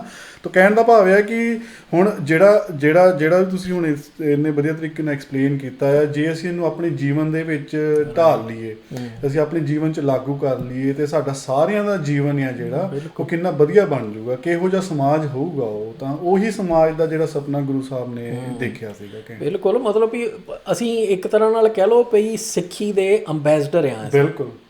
ਜਦੋਂ ਅਸੀਂ ਪੱਗ ਦਾੜੀ ਦੇ ਵਿੱਚ ਵਿਚਰਦੇ ਹਾਂ ਤੇ ਜਦੋਂ ਅਸੀਂ ਬਹਿੰਦੇ ਹਾਂ, ਜਿੱਦਾਂ ਉੱਠਦੇ ਹਾਂ, ਜਿੱਦਾਂ ਆਲੇ ਦੁਆਲੇ ਦੇ ਨਾਲ ਅਸੀਂ ਵਿਹਾਰ ਕਰਦੇ ਹਾਂ, ਬਿਲਕੁਲ, ਉਹ ਸਾਰਾ ਕੁਝ ਜਿਹੜਾ ਆ ਉਹ ਸਾਰੀ ਕੌਮ ਨੂੰ ਰੈਪਰੈਜ਼ੈਂਟ ਕਰ ਰਿਹਾ ਹੁੰਦਾ। ਸਹੀ ਗੱਲ ਹੈ ਜੀ। ਹੁਣ ਤੁਹਾਨੂੰ ਚੇਤੇ ਹੋਣਾ ਵੀ ਜਦੋਂ ਅਖਬਾਰਾਂ ਦੇ ਵਿੱਚ ਇੱਥੇ ਨਿਊਜ਼ੀਲੈਂਡ ਦੇ ਵਿੱਚ ਵੀ ਬਹੁਤ ਖਬਰ ਜਿਹੜੀ ਆ ਵੀ ਉਹ ਫੈਲੀ ਸੀ ਤੇ ਟੀਵੀ ਚੈਨਲਾਂ ਦੇ ਉੱਤੇ ਵੀ ਆਈ ਸੀ ਵੀ ਜਦੋਂ ਇੱਕ ਮੁੰਡਾ ਆਪਣੀ ਕੌਮ ਦਾ ਤੇ ਲਾਈਟਾਂ ਤੇ ਖੜਾ ਸੀਗਾ, ਜਦੋਂ ਨਿਆਣੇ ਇੱਕ ਦੇ ਸੱਟ ਲੱਗ ਗਈ ਤੇ ਸਿਰ ਤੋਂ ਖੂਨ ਵਗਣ ਲੱਗ ਪਿਆ ਸੀ, ਉਹਨੇ ਆਪਣੀ ਪੱਗ ਲਾਹ ਕੇ ਤੇ ਉਸੇ ਵੇਲੇ ਉਹ ਨਿਆਣੇ ਦਾ ਜਿਹੜਾ ਖੂਨ ਦਾ ਵਹਾਅ ਸੀਗਾ ਵੀ ਉਹ ਰੋਕਣੇ ਲਈ ਭਈ ਉਹ ਸਾਰੀ ਜੋ ਐਫਰਟ ਕੀਤੀ, ਉਹਨੇ ਸਾਡੀ ਸਾਰੀ ਕੌਮ ਦਾ ਨਾਮ ਜਿਹੜਾ ਆ ਵੀ ਉੱਚਾ ਕੀਤਾ, ਮਾਣ ਲਿਆ, ਵਧਾਇਆ। ਠੀਕ ਹੈ ਜੀ। ਤੇ ਉਹ ਚੀਜ਼ਾਂ ਜਿਹੜੀਆਂ ਆ ਵੀ ਜਦੋਂ ਅਸੀਂ ਦਿਮਾਗ 'ਚ ਰੱਖਦੇ ਹਾਂ, ਉੱਥੇ ਫਿਰ ਸਾਨੂੰ ਇਹ ਵੀ ਦਿਮਾਗ 'ਚ ਰੱਖਣਾ ਪੈਣਾ ਵੀ ਜਿਹੜੇ ਇਹ ਖੱਪ ਗ੍ਰੇਡ ਨੇ, ਜਿੱਦਾਂ ਦੀਆਂ ਇਹ ਘਟੀਆ ਹਰਕਤਾਂ ਕਰਦੇ ਨੇ, ਬਿਲਕੁਲ ਉਹ ਵੀ ਕਿਉਂਕਿ ਇਹ ਸਿੱਖ ਦੇ ਰੂਪ ਦੇ ਵਿੱਚ ਵਿਚਰ ਰਹੇ ਨੇ, ਸੋ ਇਸ ਕਰਕੇ ਵੀ ਜਿਹੜੇ ਦੂਸਰੇ ਨਸ਼ੇੜੀ ਵਰਗੇ ਤੇ ਹੋਰ ਸਾਰੇ ਜਿਹੜੇ ਤੁਰੇ ਫਿਰਦੇ ਆ, ਇਹ ਜਿੱਦਾਂ ਮਰਜ਼ੀ ਖੇ ਖਾਣ ਭਈ ਇਹਨਾਂ ਦੀ ਨਹੀਂ ਸਾਨੂੰ ਕੋਈ ਵੀ ਪਰਵਾਹ। ਵਿੱਚ ਪ੍ਰੈਕਟਿਸਿੰਗ ਸਿੱਖ ਵੀ ਹੈਗੇ ਆਹ ਵਿਚਾਰਿਆਂ ਨੂੰ ਮਤਲਬ ਇਹ ਵੀ ਨਹੀਂ ਪਤਾ ਵੀ ਭਰਾਵਾ ਭਈ ਪ੍ਰੈਕਟਿਸਿੰਗ ਸਿੱਖ ਦੀ ਇੱਕ ਖਾਸ ਡੈਫੀਨੇਸ਼ਨ ਆ, ਉਹ ਨਾ ਤੇਰੇ ਹੱਥ ਆ ਨਾ ਮੇਰੇ ਹੱਥ ਆ, ਉਹਦੇ ਰੂਲ ਨੇ ਜਿਹਦੇ ਲਈ ਉਹ ਵਰਡ ਜਿਹੜਾ ਉਹ ਬਣਿਆ ਹੋਇਆ ਹੈ। ਬਿਲਕੁਲ। ਭਈ ਤੂੰ ਆਪੇ ਨਹੀਂ ਕਲੇਮ ਕਰ ਸਕਦਾ ਵੀ ਮੈਂ ਪ੍ਰੈਕਟਿਸਿੰਗ ਸਿੱਖਿਆ। ਬਿਲਕੁਲ। ਨਾ ਤੁਸੀਂ ਭਾਈ ਇਹਨਾਂ ਦੇ ਦਿਮਾਗ ਦਾ ਪੱਧਰ ਤਾਂ ਇੱਥੋਂ ਲਗਾ ਲਓ। ਹੁਣ ਤੁਸੀਂ ਹੈ ਨਾ ਜੀ, ਤੁਸੀਂ ਜਿੱਦਾਂ ਗੱਲ ਕਰਦੇ ਆ ਕਿ ਜਿਹੜੇ ਅਮਲੀ ਤੁਰੇ ਫਿਰਦੇ ਉਹਨਾਂ ਦੀ ਸਾਨੂੰ ਇੰਨੀ ਪਰਵਾਹ ਨਹੀਂ, ਬਟ ਜਿਹੜੇ ਇੱਕ ਸਰੂਪ ਲੈ ਕੇ ਗੁਰੂ ਸਾਹਿਬ ਵੱਲੋਂ ਬਖਸ਼ਿਆ ਜਿਹੜਾ ਸਰੂਪ ਆ ਉਹ ਕੈਰੀ ਕਰ ਰਹੇ ਆ, ਜਦੋਂ ਉਹ ਚੰਗੇ ਕੰਮ ਕਰਦੇ ਆ ਪੂਰੀ ਕੌਮ ਦਾ ਮਾਣ ਵੱਧਦਾ ਆ, ਜਦੋਂ ਹੈ ਨਾ ਜੀ ਘਟੀਆ ਕੰਮ ਕਰਨਗੇ ਤਾਂ ਓਬਵੀਅਸਲੀ ਸਾਨੂੰ ਸਾਰਿਆਂ ਨੂੰ ਸ਼ਰਮਸਾਰ ਹੋਣਾ ਪੈਣਾ ਆ। ਹੁਣ ਇੱਕ ਛੋਟਾ ਜਿਹਾ ਮੈਂ ਤੁਹਾਨੂੰ ਐਗਜ਼ਾਮਪਲ ਦਿੰਦਾ। ਹੁਣ ਇਹ ਬੇਵਕੂਫਾਂ ਨੂੰ ਇਹ ਨਹੀਂ ਪਤਾ ਕਿ ਇੱਕ ਨਾ ਸ਼ਦਾਈ ਜਿਹਨੇ ਨੰਬਰ ਪਲੇਟ ਲਈ ਹੈ ਗੱਡੀ ਦੀ, ਉਹ ਹੁਣ ਅਪਗ੍ਰੇਡ ਤਾਂ ਮਿਲਿਆ ਨਹੀਂਗਾ, ਹੁਣ ਅਪਗ੍ਰੇਡ ਲੈ ਲਿਆ।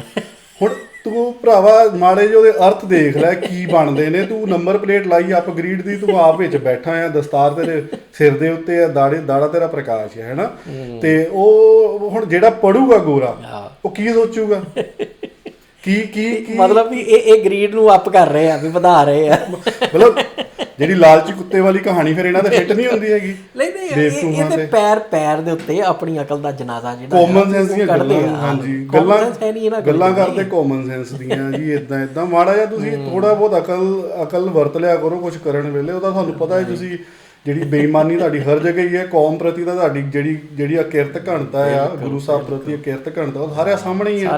ਲੇਕਿਨ ਜਿਹੜਾ ਹੁਣ ਤੁਸੀਂ ਜਿਹੜਾ ਤੁਹਾਨੂੰ ਕੋਈ ਬਾਹਰੋਂ ਦੇਖ ਰਿਹਾ, ਉੱਥੇ ਤਾਂ ਮਾੜੀ ਮੋਟੀ ਸ਼ਰਮ ਕਰ ਲਓ ਤੁਸੀਂ ਲੋਕ। ਨਾ ਕੋਈ ਨਾ, ਉਹ ਵੀ ਹੌਲੀ ਹੌਲੀ ਕਰਕੇ ਲੋਕਾਂ ਨੂੰ ਪਤਾ ਲੱਗੀ ਜਾਣਦੇ ਆ। ਇੱਥੇ ਜਿਹੜੇ ਕਹਿ ਲਓ ਵੀ ਸਿੱਖ ਧਰਮ ਤੋਂ, ਸਿੱਖ ਕੌਮ ਤੋਂ ਵੀ ਬਾਹਰ ਵਾਲੇ ਆ, ਉਹਨਾਂ ਦੇ ਵਿੱਚ ਵੀ ਇਹਨਾਂ ਦੀ ਸੱਚਾਈ ਜਿਹੜੀ ਆ ਵੀ ਹੁਣ ਉਹ ਜੱਗ ਮਸ਼ਹੂਰ ਹੋਈ ਜਾਂਦੀ, ਬਿਲਕੁਲ ਹੋਈ ਜਾਂਦੀ। ਤੇ ਉਹ ਚਾਹੀਦਾ ਵੀ ਹੈ ਕਿ ਉਹਨਾਂ ਨੂੰ ਪਤਾ ਲੱਗ ਜੇ ਕਿ ਇਸ ਬੰਦੇ ਸਿੱਖ ਨਹੀਂ ਹੈਗੇ, ਇਹ ਸਿੱਖੀ ਭੇਸ ਦੇ ਵਿੱਚ ਭੇੜੀਏ ਨੇ ਜਿਹੜੇ ਸਿੱਖੀ ਦੀ ਜੜ੍ਹਾਂ 'ਚ ਤੇਲ ਦੇ ਰਹੇ ਨੇ। ਤੇ ਇਹ ਵਧੀਆ ਗੱਲ ਵੀ ਕਿ ਉਹਨਾਂ ਨੂੰ ਪਤਾ ਲੱਗ ਰਿਹਾ ਹੈਗਾ। ਬਿਲਕੁਲ ਸਹੀ ਹੈ। ਤੇ ਫਿਰ ਅੱਗੇ ਅਸੀਂ ਪੜ੍ਹੀਏ ਭਾਜੀ ਇਹਨਾਂ ਨੂੰ, ਤੇ ਅੱਗੇ ਫਿਰ ਉਹ ਇਹਦੀ ਭਾਵ ਅਰਥ ਦੱਸਦੇ ਹਨ। ਜਿਹੜੀ ਅਸੀਂ ਪੌੜੀ ਪੜ੍ਹੀ ਹੈ ਜਪਜੀ ਸਾਹਿਬ ਦੀ, ਕਿ ਉਹ ਲਿਖਦੇ ਹਨ ਕਿ ਭਾਵ ਦਿਨ ਰਾਤ, ਥਿੱਤਾਂ ਵਾਰਾਂ, ਰੁੱਤਾਂ, ਪੌਣ ਪਾਣੀ, ਅਗਨੀ ਆਦਿਕ ਸਾਰੀਆਂ ਚੀਜ਼ਾਂ ਕਿਸੇ ਅਣਡਿੱਠ ਦੇ ਹੁਕਮ ਵਿੱਚ ਹਨ, ਜਿੱਦਾਂ ਤੁਸੀਂ ਆਪ ਜੀ ਨੇ ਜ਼ਿਕਰ ਕੀਤਾ। ਬੇਅੰਤ ਰਚਨਾ ਦੇ ਜੀਵ ਜੰਤ ਉਸ ਦੀ ਆਗਿਆ ਵਿੱਚ ਹਨ। ਇਸ ਪੌੜੀ ਵਿੱਚ ਗੁਰੂ ਜੀ ਨੇ ਨੀਵੀਂ ਪ੍ਰਕਿਰਤਿਕ ਰਚਨਾ ਤੋਂ ਉੱਚੇ ਉਠਾ ਕੇ ਮਨੁੱਖ ਨੂੰ ਆਤਮਕ ਮੰਡਲ ਸੱਚਖੰਡ ਤੱਕ ਪਹੁੰਚਾਇਆ। ਹੁਣ ਇੱਥੋਂ ਵੀ ਇਹਨਾਂ ਨੂੰ ਐਲਰਜੀ ਹੋਣੀ, ਹੁਣ ਜਿੱਥੇ ਇੱਦਾਂ ਦੇ ਸ਼ਬਦ ਆ ਜਾਂਦੇ ਆਤਮਕ ਮੰਡਲ, ਸੱਚਖੰਡ, ਉੱਥੇ ਵੀ ਇਹਨਾਂ ਨੂੰ ਇਹ ਹੁੰਦਾ ਆ। ਹੁਣ ਗੱਲ ਭਾਜੀ ਇੱਕ ਹੁੰਦੀ ਹੈ ਕਿ ਹਰੇਕ ਵਿਸ਼ੇ ਦੀ ਆਪਣੀ ਵੋਕੈਬਲਰੀ ਹੁੰਦੀ ਹੈ। ਬਿਲਕੁਲ ਪਰ ਇੱਥੇ ਵੀ ਤੁਸੀਂ ਦੇਖੋ ਨਾ ਵੀ ਉਹ ਕਹਿੰਦੇ ਵੀ ਗੁਰੂ ਪਾਤਸ਼ਾਹ ਨੇ ਵੀ ਜਿਹੜਾ ਸੋਚ ਦਾ ਪੱਧਰ ਆ ਜੀ, ਉਹਨੂੰ ਧਰਾਤਲ ਤੋਂ ਲੈ ਕੇ ਸੱਚਖੰਡ ਦੇ ਪੱਧਰ ਤੱਕ ਲੈ ਕੇ ਗਏ। ਇਹ ਉਹ ਬੰਦੇ ਨੇ ਵੀ ਜਿਹੜੇ ਆਪਣੀ ਸੋਚ ਦਾ ਪੱਧਰ ਉੱਪਰ ਜਾਣ ਤੋਂ ਹੀ ਡਰਦੇ ਨੇ ਕਿਉਂਕਿ ਇਹ ਸ਼ਬਦਾਵਲੀ ਜਿਹੜੀ ਆ ਵੀ ਇਹਨੂੰ ਸਮਝਣੇ ਦੀ ਬਜਾਏ ਅਗਲੇ ਜਿਹੜੇ ਆ ਵੀ ਵਿਰੋਧ 'ਚ ਖੜ ਜਾਂਦੇ ਆ, ਡਿਨਾਈ ਕਰਨ ਲੱਗ ਜਾਂਦੇ ਕਿ ਨਹੀਂ ਇੱਦਾਂ ਦੇ ਸ਼ਬਦ ਹੋਣੇ ਹੀ ਨਹੀਂ ਚਾਹੀਦੇ ਜੀ, ਭਾਰੀ ਸ਼ਬਦ ਨਹੀਂ ਹੋਣੇ ਚਾਹੀਦੇ, ਇਹ ਨਹੀਂ ਹੋਣਾ ਚਾਹੀਦਾ, ਉਹ ਨਹੀਂ ਹੋਣਾ ਚਾਹੀਦਾ, ਹੈ ਨਾ ਜੀ। ਗੱਲ ਹੋਈ ਹੈ ਫਿਰ ਗੱਲ ਭਾਜੀ ਉੱਥੇ ਵਾਰ-ਵਾਰ ਇਹੀ ਕਲਿੱਕ ਹੁੰਦੀ ਹੈ ਨਾ ਕਿ ਹੁਣ ਇਹ ਜਾ ਰਸਾਤਲ ਵੱਲ ਨੂੰ ਰਹੇ ਆ, ਲੇਕਿਨ ਲਿਖਿਆ ਨਾਂ ਦੇ ਨਾਲ ਅਪਗ੍ਰੇਡ ਆ। ਮਤਲਬ ਸ਼ਬਦਾਂ ਰਾਹੀਂ ਤੁਸੀਂ ਦੱਸਦੇ ਕਿ ਅਸੀਂ ਅਪਗ੍ਰੇਡ ਆ, ਲੇਕਿਨ ਇਲਤ ਕਾ ਨਾਮ ਚੌਧਰੀ ਬਸ। ਬਿਲਕੁਲ ਜੀ ਬਿਲਕੁਲ। ਤੇ ਫਿਰ ਅੱਗੇ ਉਹ ਲਿਖਦੇ ਹਨ ਕਿ ਇਸ ਸਾਰੀ ਰਚਨਾ ਨੂੰ ਸਰਬ ਵਿਆਪਕ ਅਤੇ ਅਟਲ ਨਿਯਮ ਧਰਮ ਦੇ ਅਧੀਨ ਦੱਸਿਆ ਹੈ, ਯਾਨੀ ਕਿ ਸਾਰਾ ਕੁਝ ਧਰਮ ਦੇ ਅਧੀਨ ਆ ਰਿਹਾ। ਬਿਲਕੁਲ ਠੀਕ ਹੈ ਜੀ। ਤੇ ਅੱਗੇ ਫਿਰ ਉਹ ਲਿਖਦੇ ਹਨ ਕਿ ਕਈ ਲੇਖਕਾਂ ਨੇ ਧਰਮ ਅਤੇ ਮਜ਼ਹਬ ਦੋਹਾਂ ਨੂੰ ਨਿਖੇੜਿਆ ਹੈ। ਮਜ਼ਹਬ ਅਰਬੀ ਦਾ ਸ਼ਬਦ ਹੈ ਜਿਸ ਦੇ ਅਰਥ ਨਿਰਸਤਾ।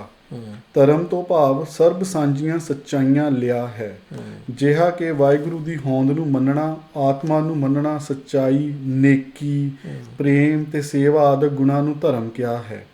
ਜਿਨ੍ਹਾਂ ਸਿਧਾਂਤਾਂ, ਅਸੂਲਾਂ, ਰਹਿਣੀ ਬਹਿਣੀ ਦੇ ਨਿਯਮਾਂ ਤੇ ਚਿੰਨ੍ਹਾਂ ਆਦਿ ਰਾਹੀਂ ਹਿੰਦੂ, ਜੈਨੀ, ਬੋਧੀ, ਸਿੱਖ, ਈਸਾਈ, ਮੁਸਲਮਾਨ ਅੱਡੋ ਅੱਡ ਮਾਲੂਮ ਹੁੰਦੇ ਹਨ, ਉਸ ਨੂੰ ਮਜ਼ਹਬ ਕਿਹਾ ਹੈ। Religion is a system of dogmas, ਭਾਵ ਮਜ਼ਹਬ ਨਿਯਤ ਕੀਤੇ ਹੋਏ ਸਿਧਾਂਤਾਂ ਦੀ ਇੱਕ ਰਹੁ ਰੀਤੀ ਦਾ ਨਾਂ ਹੈ।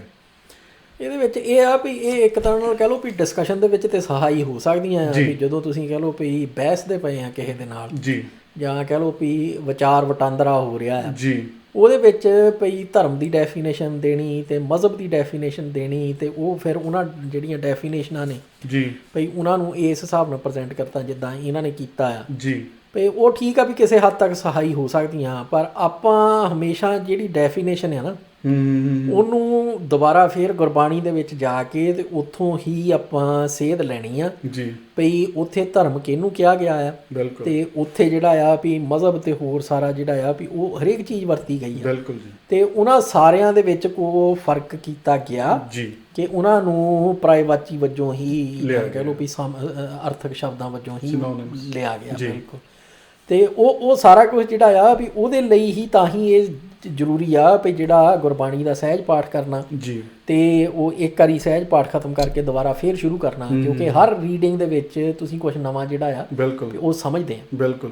ਤੇ ਉਹ ਤਾਂ ਕਰਕੇ ਜ਼ਰੂਰੀ ਹੋ ਜਾਂਦਾ। ਬਾਕੀ ਬਹੁਤ ਵਧੀਆ ਜੀ, ਵੀ ਕਿਉਂਕਿ ਆਹ ਜਿਹੜੇ ਵਿਚਾਰ ਨੇ ਜੀ ਵੀ ਇਹਨਾਂ ਨੂੰ ਆਪਾਂ ਇੱਦਾਂ ਹੀ ਲਈਏ ਵੀ ਪਹਿਲਾ ਸਟੈਪ ਹੈਗਾ ਆ, ਇੰਟਰੋਡਕਸ਼ਨ ਆ ਜੀ, ਤੇ ਉਹਦੇ ਵਿੱਚੋਂ ਗਾਂ ਅਸੀਂ ਜਿੰਨਾ ਮਰਜ਼ੀ ਇਹਨੂੰ ਐਕਸਪੈਂਡ ਕਰ ਲਈਏ, ਡੈਪਥ ਦੇ ਵਿੱਚ ਜਿੰਨਾ ਮਰਜ਼ੀ ਜਾਈ ਚੱਲੀਏ। ਬਿਲਕੁਲ। ਤੇ ਫਿਰ ਅੱਗੇ ਲਿਖਦੇ ਹਨ ਕਿ ਪਸ਼ਚਮ ਵਿੱਚ ਚੂੰਕਿ ਈਸਾਈ ਮਜ਼ਹਬ ਦੀ ਸਾਇੰਸ ਅਤੇ ਰਾਜਨੀਤੀ ਨਾਲ ਟੱਕਰ ਹੋਈ। ਇਸ ਲਈ ਕਈ ਸਾਇੰਸਦਾਨਾਂ ਅਤੇ ਰਾਜਸੀ ਪੁਰਸ਼ਾਂ ਨੇ ਇਸ ਦੀ ਵਿਰੋਧਤਾ ਵੀ ਕੀਤੀ। ਪਰ ਇਹ ਇੱਕ ਸੱਚਾਈ ਹੈ ਕਿ ਜਦ ਤੋਂ ਮਨੁੱਖ ਬਣਿਆ ਹੈ ਉਦੋਂ ਤੋਂ ਹੀ ਧਰਮ ਅਤੇ ਮਜ਼ਹਬ ਵੀ ਚੱਲਿਆ ਆਉਂਦਾ ਹੈ। ਧਰਮ ਇੱਕ ਮੂਲ ਤੱਤ ਤੇ ਸੱਚਾਈ ਹੈ ਜਿਸ ਦੇ ਆਸਰੇ ਸੰਸਾਰ ਕਾਇਮ ਹੈ। ਕਈ ਆਦਮੀ ਕਹਿੰਦੇ ਹਨ ਕਿ ਜੇ ਧਰਮ ਇੱਕ ਆਦਿ ਤੇ ਅਟਲ ਸੱਚਾਈ ਹੈ ਤਾਂ ਫਿਰ ਦੁਨੀਆ ਵਿੱਚ ਭਿੰਨ-ਭਿੰਨ ਮਜ਼ਹਬ ਕਿਉਂ ਹਨ?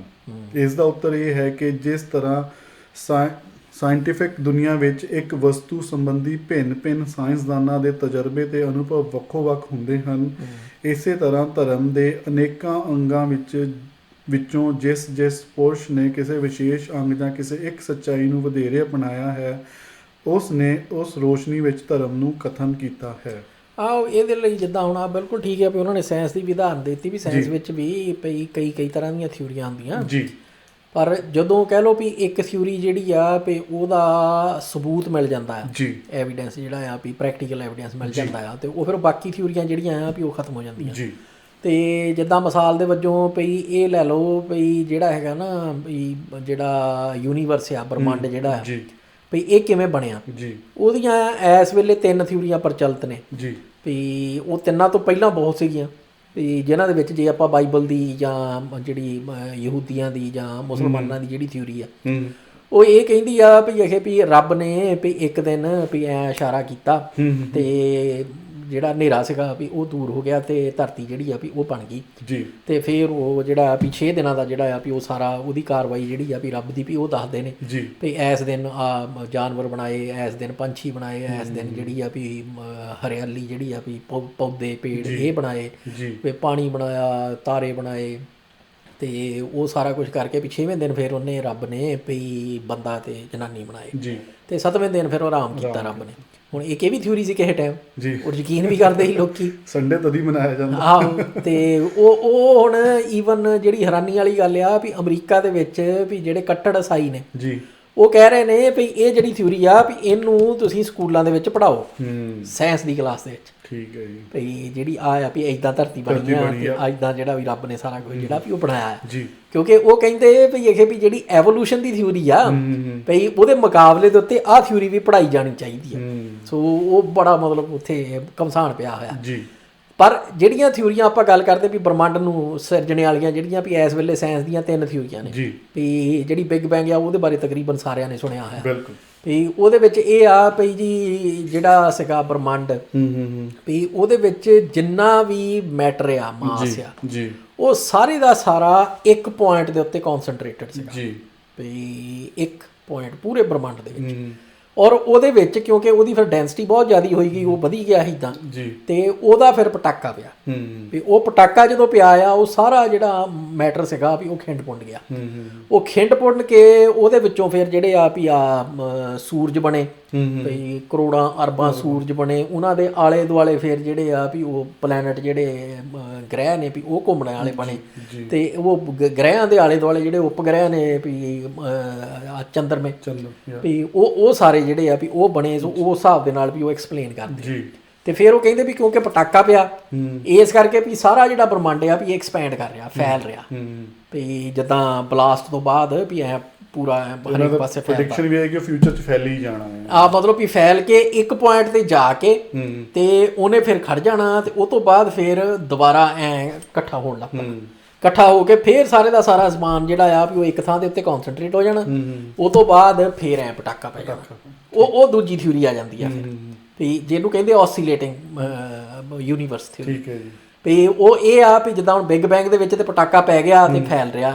ਆਸੀਲੇਟਿੰਗ ਥਿਊਰੀ ਜਿਹੜੀ ਆ ਉਹ ਇਹ ਕਹਿੰਦੀ ਆ ਵੀ ਇਦਾਂ ਫਿਰ ਉਹਨੇ ਇੱਕ ਪੁਆਇੰਟ ਤੇ ਜਾ ਕੇ ਖੜ ਜਾਣਾ, ਉਹ ਤੋਂ ਬਾਅਦ ਫਿਰ ਕੰਟਰੈਕਟ ਹੋਣ ਲੱਗ ਪੈਣਾ, ਇਕੱਠਾ ਹੋਣ ਲੱਗ ਪੈਣਾ, ਫਿਰ ਦੁਬਾਰਾ ਜਿਹੜਾ ਵੀ ਇੱਕ ਪੁਆਇੰਟ ਤੇ ਆ ਜਾਣਾ, ਉਹ ਤੋਂ ਬਾਅਦ ਫੇਰ ਪਟਾਕਾ ਪੈ ਜਾਣਾ, ਫੇਰ ਫੈਲਣ ਲੱਗ ਪੈਣਾ। ਇਦਾਂ ਹੀ ਮਤਲਬ ਪਤਾ ਨਹੀਂ ਉਹ ਕਹਿੰਦੇ ਵੀ ਕਿੰਨੇ ਮਤਲਬ ਵੀ ਅਰਬਾਂ ਖਰਬਾਂ ਸਾਲਾਂ ਤੋਂ ਇਦਾਂ ਹੋ ਰਿਹਾ। ਥਿਊਰੀਆਂ ਨੇ ਇਹ ਜੀ। ਤੇ ਤੀਜੀ ਜਿਹੜੀ ਥਿਊਰੀ ਆ ਉਹ ਇਹ ਕਹਿੰਦੀ ਆ ਵੀ ਇਹ ਭਈ ਸਾਰਾ ਜਿਹੜਾ ਬ੍ਰਹਮੰਡ ਆ ਇਹ ਇਦਾਂ ਹੀ ਸੀਗਾ ਤੇ ਜਿਹੜਾ ਮੈਟਰ ਆ ਉਹ ਇਹ ਵੀ ਉਹ ਕੈਲਕੂਲੇਟ ਕਰਦੇ ਵੀ ਇਹ ਵੀ ਜਿੰਨੀ એનર્ਜੀ ਜਿਹੜੀ ਆ ਵੀ ਉਹ ਸਾਰੀ ਊਰਜਾ ਸਾਰੇ ਬ੍ਰਹਮੰਡ 'ਚ ਫੈਲੀ ਹੋਈ ਆ ਵੀ ਉਹਦੇ ਵਿੱਚ ਭਈ ਪਰ ਸਕੁਆਇਰ ਕਿਲੋਮੀਟਰ ਜਾਂ ਇਸ ਹਿਸਾਬ ਦੇ ਨਾਲ ਵੀ ਉਹ ਕੈਲਕੂਲੇਸ਼ਨ ਉਹਨਾਂ ਨੇ ਕੀਤੀਆਂ ਵੀ ਉਹਦੇ ਵਿੱਚੋਂ ਪਰ ਮਿੰਟ ਕਹਿ ਲਓ, ਪਰ ਈਅਰ ਕਹਿ ਲਓ, ਵੀ ਉਹ ਟਾਈਮ ਦਾ ਪੀਰੀਅਡ ਲਾ ਕੇ ਵੀ ਇੰਨੇ ਟਾਈਮ ਦੇ ਵਿੱਚ ਵੀ ਇੰਨੇ ਜਿਹੜੇ ਐਟਮ ਨੇ ਉਹ ਪ੍ਰੋਡਿਊਸ ਹੋ ਰਹੇ ਨੇ। ਤੇ ਉਹ ਐਟਮ ਜਿਹੜੇ ਨੇ ਵੀ ਉਹ ਫਿਰ ਉਹ ਹੌਲੀ ਹੌਲੀ ਜਿੱਦਾਂ ਵਧੀ ਜਾਂਦੇ ਇੱਕ ਜਗ੍ਹਾ ਦੇ ਉੱਤੇ, ਉਹ ਫਿਰ ਹੌਲੀ ਹੌਲੀ ਇਕੱਠੇ ਇੱਕ ਦੂਜੇ ਨੂੰ ਅਟਰੈਕਟ ਕਰਨ ਲੱਗ ਪੈਂਦੇ ਆ, ਤੇ ਉਹ ਇਕੱਠੇ ਹੋ ਕੇ ਤੇ ਇੱਦਾਂ ਮੈਟਰ ਜਿਹੜਾ ਆ ਵੀ ਉਹ ਫਿਰ ਉਹ ਬਣ ਰਿਹਾ ਵੀ ਉਹ ਕਹਿੰਦੇ ਵੀ ਇੱਦਾਂ ਹੀ ਆ ਬ੍ਰਹਮੰਡ ਜਿਹੜਾ ਉਹ ਸਾਰਾ, ਉਹ ਮੈਟਰ ਪ੍ਰੋਡਿਊਸ ਵੀ ਕਰੀ ਜਾਂਦਾ ਆ, ਤੇ ਉਹ ਬਲੈਕ ਹੋਲ ਵੀ ਬਣੀ ਜਾਂਦੇ ਆ, ਡਿਸਟਰੋਏ ਵੀ ਹੋਈ ਜਾਂਦਾ ਆ, ਉਹ ਸਾਰਾ ਕੁਝ ਜਿਹੜਾ ਉਹ ਇੱਦਾਂ ਚੱਲ ਰਿਹਾ। ਹੁਣ ਇਹ ਤਿੰਨੇ ਥਿਊਰੀਆਂ ਜਿਹੜੀਆਂ ਆ ਪਈ ਉਹ ਇੱਕੋ ਜਿਹੀਆਂ ਕਹਿ ਲਓ ਪਈ, ਇੱਕ ਸਹੀ ਵੀ ਨੇ ਤੇ ਉਨੀ ਕੀ ਗੁੰਜਾਇਸ਼ ਆ ਵੀ ਇਹ ਗਲਤ ਵੀ ਨੇ। ਸੋ ਅਜੇ ਤੱਕ ਦਾ ਜਿਹੜਾ ਐਵੀਡੈਂਸ ਆ ਉਹ ਇਹੀ ਕਹਿੰਦਾ ਵੀ ਬਿਗ ਬੈਂਗ ਥਿਊਰੀ ਜਿਹੜੀ ਆ ਵੀ ਉਹਦੇ ਵਿੱਚ ਦਮ ਹੈਗਾ, ਵੀ ਕਿਉਂਕਿ ਜਿਹੜੀਆਂ ਪ੍ਰੈਕਟੀਕਲ ਆਬਜ਼ਰਵੇਸ਼ਨ ਨੇ ਵੀ ਉਹ ਸਪੋਰਟ ਕਰ ਰਹੀਆਂ ਉਹਨੂੰ, ਤੇ ਜਿਹੜੀਆਂ ਕੈਲਕੂਲੇਸ਼ਨਾਂ ਉਹਨਾਂ ਨੇ ਥਿਓਰੈਟੀਕਲੀ ਕੀਤੀਆਂ। ਸੋ ਉਹ ਸਾਰਾ ਕੁਝ ਜਿਹੜਾ ਆ ਵੀ ਉਹ ਇੱਦਾਂ ਹੀ ਆ ਵੀ ਜਿੱਦਾਂ ਹੁਣ ਵੀ ਜੇ ਤੁਸੀਂ ਧਰਮਾਂ ਦੇ ਖੇਤਰ ਦੇ ਵਿੱਚ ਲੈ ਲਓ ਭਈ ਜਿਹੜੇ ਈਸਾਈ ਨੇ, ਮੁਸਲਮਾਨ ਨੇ ਤੇ ਯਹੂਦੀ ਨੇ, ਉਹਨਾਂ ਦੀ ਇੱਕ ਤਰ੍ਹਾਂ ਨਾਲ ਕਹਿ ਲਓ ਵੀ ਜਿਹੜਾ ਪੁਆਇੰਟ ਆਫ ਓਰੀਜਨ ਆ ਵੀ ਉਹ ਸੇਮ ਆ, ਇੱਕੋ ਪੁਆਇੰਟ ਤੋਂ ਉਹ ਸਾਰੇ ਜਿਹੜੇ ਆ ਵੀ ਉਹ ਸ਼ੁਰੂਆਤ ਮੰਨਦੇ ਆ। ਜਿਹੜੇ ਇੱਧਰ ਨੇ ਧਰਮ ਪੂਰਬੀ, ਉਹਦੇ ਵਿੱਚ ਫਰਕ ਇਹ ਆ ਵੀ ਜਿਹੜਾ ਬੁੱਧ ਧਰਮ ਆ ਉਹ ਆਪਣੇ ਆਪ ਦੇ ਵਿੱਚ ਹੀ ਇੱਕ ਤਰ੍ਹਾਂ ਨਾਲ ਇਸ ਹਿਸਾਬ ਦੇ ਨਾਲ ਯੂਨੀਕ ਆ ਵੀ ਉਹ ਰੱਬ ਬਾਰੇ ਕਹਿੰਦਾ ਹੀ ਕੁਛ ਨਹੀਂ, ਵੀ ਉਹ ਰੱਬ ਬਾਰੇ ਗੱਲ ਹੀ ਨਹੀਂ ਕਰਦਾ ਪਿਆ। ਉਹ ਇਹ ਕਹਿੰਦੇ ਆ ਵੀ ਅਖੇ ਭਈ ਜਿਹੜਾ ਜੀਣਾ ਹੈ ਨਾ ਵੀ ਉਹ ਇੱਕ ਮੋਰਲ ਕੋਡ ਜਿਹੜਾ ਆ ਵੀ ਉਹਦੀ ਇੰਪੋਰਟੈਂਸ ਆ, ਉਹਦੇ ਮੁਤਾਬਕ ਤੁਹਾਨੂੰ ਜਿਹੜਾ ਵੀ ਜੀਣਾ ਬਸ ਹੈਗਾ ਆ, ਤੇ ਉਹ ਆਪਣੇ ਆਪ ਦੇ ਵਿੱਚ ਹੀ ਇੱਕ ਕਹਿ ਲਓ ਵੀ ਸ਼ੁਰੂਆਤ ਵੀ ਆ ਤੇ ਅੰਤ ਵੀ ਆ। ਤੇ ਉਹ ਨਾ ਇਹ ਗੱਲ ਕਰਦੇ ਆ ਵੀ ਮਰਨੇ ਤੋਂ ਬਾਅਦ ਕੀ ਹੋਣਾ ਹੈ ਤੇ ਕੀ ਨਹੀਂ, ਪਰ ਉੱਦਾਂ ਇਹ ਵੀ ਆ ਵੀ ਉਹਦੇ ਵਿੱਚ ਜਿਹੜੇ ਕਈ ਚੀਜ਼ਾਂ ਹੈਗੀਆਂ ਵੀ ਜਿਹਨਾਂ ਦੇ ਸੁਣ ਕੇ ਕਈ ਵਾਰੀ ਹਾਸਾ ਵੀ ਆਉਂਦਾ ਹੁੰਦਾ ਤੇ ਹੈਰਾਨੀ ਵੀ ਹੁੰਦੀ ਆ। ਵੀ ਜਿੱਦਾਂ ਉਹ ਕਹਿੰਦੇ ਵੀ ਇਹ ਵੀ ਬੋਧੀ ਜਿਹੜੇ ਨੇ ਇਹ ਮੰਨਦੇ ਨੇ ਵੀ ਜਦੋਂ ਬੰਦਾ ਮਰ ਜਾਂਦਾ ਨਾ ਤੇ 3 ਦਿਨ ਤੱਕ ਵੀ ਤੁਹਾਨੂੰ ਉਹਦੀ ਲਾਸ਼ ਜਿਹੜੀ ਆ ਵੀ ਉਹ ਰੱਖਣੀ ਪੈਂਦੀ ਆ ਵੀ ਤਾਂ ਕਿ ਵੀ ਉਹਦਾ ਇਹ ਜਿਹੜਾ ਹੈਗਾ ਨਾ ਆਤਮਾ ਜਿਹੜੀ ਆ ਉਹਦੀ ਵੀ ਉਹ ਕਿਤੇ ਸਰੀਰ ਦੇ ਵਿੱਚ ਫਸੀ ਨਾ ਰਹਿ ਜਾਵੇ। ਠੀਕ ਹੈ, ਮੇਕ ਸ਼ੋਰ ਕਰਨਾ ਤੁਸੀਂ ਪਈ ਅਖੇ ਵੀ ਉਹ ਫਿਰ ਉਹ ਕਹਿੰਦੇ ਆਹੋ, ਫਿਰ ਉਹ ਕਹਿੰਦੇ ਆ ਵੀ ਦੁਬਾਰਾ ਆਖੇ ਵੀ ਸਿਰ ਦੇ ਉੱਤੇ ਫਿਰ ਐ ਹੱਥ ਮਾਰ ਕੇ ਤੇ ਇੱਦਾਂ ਕਰਕੇ ਵੀ ਉਹ ਪੂਰਾ ਟੈਸਟ ਉਹਨਾਂ ਨੇ ਬਣਾਇਆ ਹੋਇਆ ਵੀ ਉਹ ਟੈਸਟ ਕਰਕੇ ਤੇ ਫਿਰ ਤੁਸੀਂ ਅਖੇ ਵੀ ਉਹ ਜੋ ਵੀ ਮਰਨੇ ਤੋਂ ਬਾਅਦ ਜਿਹੜੇ ਰਿਚੁਅਲ ਹੈਗੇ ਨੇ ਉਹ ਕਰਨੇ ਆ। ਤੇ ਅਦਰਵਾਈਜ਼ ਮਤਲਬ ਵੀ ਜੇ ਆਤਮਾ ਜਿਹੜੀ ਆ ਉਹ ਵਿੱਚੇ ਫਸੀ ਰਹਿ ਗਈ ਸਰੀਰ ਦੇ, ਤੇ ਉਹਦਾ ਵੀ ਇਹ ਕਈ ਤਰ੍ਹਾਂ ਦੇ ਉਹਨਾਂ ਨੇ ਭਈ ਸਟੋਰੀਆਂ ਬਣਾਈਆਂ ਹੋਈਆਂ। ਸੋ ਉਹ ਜਿਹੜੇ ਆ ਵੀ ਉਹ ਹਰੇਕ ਧਰਮ 'ਚ ਹੈਗੀਆਂ ਨੇ ਚੀਜ਼ਾਂ, ਪਰ ਮਤਲਬ ਉਹ ਧਰਮ ਆਪਣੇ ਆਪ 'ਚ ਯੂਨੀਕ ਇਸ ਕਰਕੇ ਆ ਵੀ ਉਹ ਰੱਬ ਦੀ ਹੋਂਦ ਜਿਹੜੀ ਆ ਵੀ ਉਹਦੇ ਬਾਰੇ ਗੱਲ ਹੀ ਨਹੀਂ ਕਰਦਾ। ਉਹ ਨਾ ਉਹ ਕਹਿੰਦਾ ਵੀ ਰੱਬ ਹੈ ਨਹੀਂ ਗਾ, ਨਾ ਉਹ ਕਹਿੰਦਾ ਵੀ ਰੱਬ ਹੈਗਾ, ਮਤਲਬ ਗੱਲ ਹੀ ਕੋਈ ਨਹੀਂ।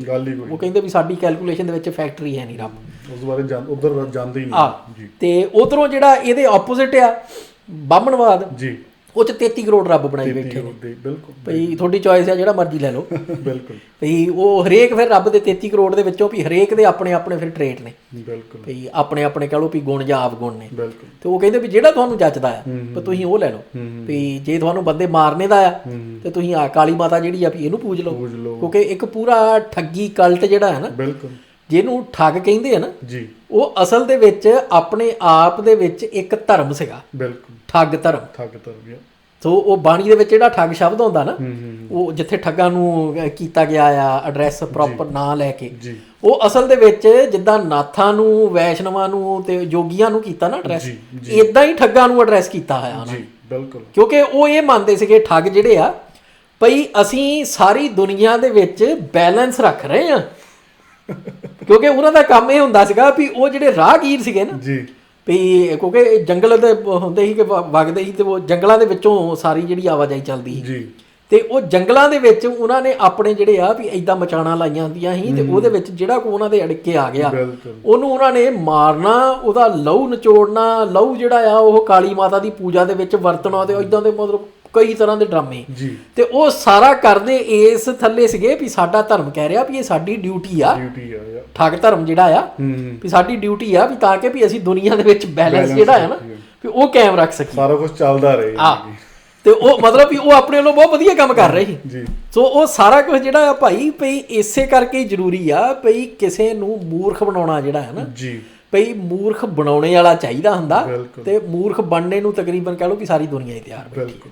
ਸੋ ਗੁਰੂ ਪਾਤਸ਼ਾਹ ਨੇ ਮੂਰਖ ਬਣਨੇ ਤੋਂ ਇੱਕ ਤਰ੍ਹਾਂ ਨਾਲ ਕਹਿ ਲਓ ਵੀ ਸੇਫਟੀ ਸਾਡੀ ਇਸ ਗੱਲ ਤੇ ਲਾਤੀ ਜੀ ਵੀ ਸਾਡੇ ਗਿਆਨ ਦੇ ਵਿੱਚ ਵਾਧਾ ਕਰੀਏ ਗੁਰੂ ਜੀ ਪਾਤਸ਼ਾਹ। ਬਿਲਕੁਲ ਉਹਨਾਂ ਨੇ ਸਿਸਟਮ ਇੱਕ ਸਾਡੇ ਆਲੇ ਦੁਆਲੇ ਇਦਾਂ ਦਾ ਬਣਾਤਾ ਬਿਲਕੁਲ ਵੀ ਸਿੱਖੀ ਦੇ ਸਿੱਖ ਜਿਹੜਾ ਆ ਉਹਦਾ ਗਿਆਨ ਹਮੇਸ਼ਾ ਵੱਧਦਾ ਰਹੇ, ਬਿਲਕੁਲ ਅਵੇਅਰਨੈਸ ਆਲੇ ਦੁਆਲੇ ਬਾਰੇ ਹੋਰ ਹਰੇਕ ਚੀਜ਼ ਬਾਰੇ ਵਧੀ ਚੱਲੇ ਵੀ ਤਾਂ ਕਿ ਭਈ ਮੂਰਖ ਬਣਾਉਣ ਵਾਲਿਆਂ ਦੀ ਗਿਣਤੀ ਜਿਹੜੀ ਆ ਉਹ ਦਿਨੋਂ ਦਿਨ ਸਾਡੇ ਅਰਾਊਂਡ ਘਟੀ ਜਾਵੇ। ਬਿਲਕੁਲ ਸੋ ਉਹ ਚੀਜ਼ਾਂ ਜਿਹੜੀਆਂ ਸਾਨੂੰ ਇਹ ਸਹੀ ਗੱਲ ਹੈ ਭਾਜੀ। ਇਹਦੇ ਨਾਲ ਉਹ ਜਿਹੜਾ ਜਦੋਂ ਗੁਰੂ ਸਾਹਿਬ ਨੇ ਤਾਂ ਉਹ ਗਿਆਨ ਸਾਨੂੰ ਦੇਤਾ ਹੈ ਨਾ ਜੀ। ਹੁਣ ਜਿੱਦਾਂ ਅਸੀਂ ਆਪਣੇ ਘਰ ਦੇ ਵਿੱਚ ਸਾਡੇ ਰੋਜ਼ ਗੰਦ ਪੈਂਦਾ ਸੀ, ਰੋਜ਼ ਵੈਕਿਊਮ ਮਾਰਦੇ ਹਾਂ, ਤਾਂ ਉਹ ਇੱਕ ਸਿੱਖ ਦੀ ਜ਼ਿੰਮੇਵਾਰੀ ਹੈ ਕਿ ਉਹ ਜਿਹੜੇ ਚੰਗੇ ਗਿਆਨ ਨੂੰ ਰੋਜ਼ ਆਪਣੇ ਦਿਮਾਗ 'ਚ ਪਾਵੇ। ਜਿਹੜੇ ਮਾੜੇ ਵਿਚਾਰ ਤੁਹਾਡੇ ਧਿਆਨ 'ਚ ਆਉਂਦੇ ਆ ਜਾਂ ਤੁਸੀਂ ਸੁਣਦੇ ਆ ਹੈ ਨਾ ਜੀ, ਕਿਸੇ ਰੇਡੀਓ ਤੇ ਜਾਂ ਕਿਸੇ ਟੀਵੀ ਤੇ ਤੁਸੀਂ ਮਾੜੇ ਵਿਚਾਰ ਸੁਣਦੇ ਆ ਤੇ ਉਹ ਤੁਹਾਡੇ ਤੇ ਹਾਵੀ ਨਾ ਹੋ ਜਾਣ। ਜਿਹੜਾ ਚੰਗਾ ਗਿਆਨ ਹੈ ਉਹ ਤੁਹਾਡੇ ਤੇ ਹਾਵੀ ਰਵੇ, ਮਾੜੇ ਗਿਆਨ ਤੋਂ ਤੁਸੀਂ ਦੂਰ ਰਹੋ, ਬਚੇ ਰਹੋ ਹੈ ਨਾ ਜੀ।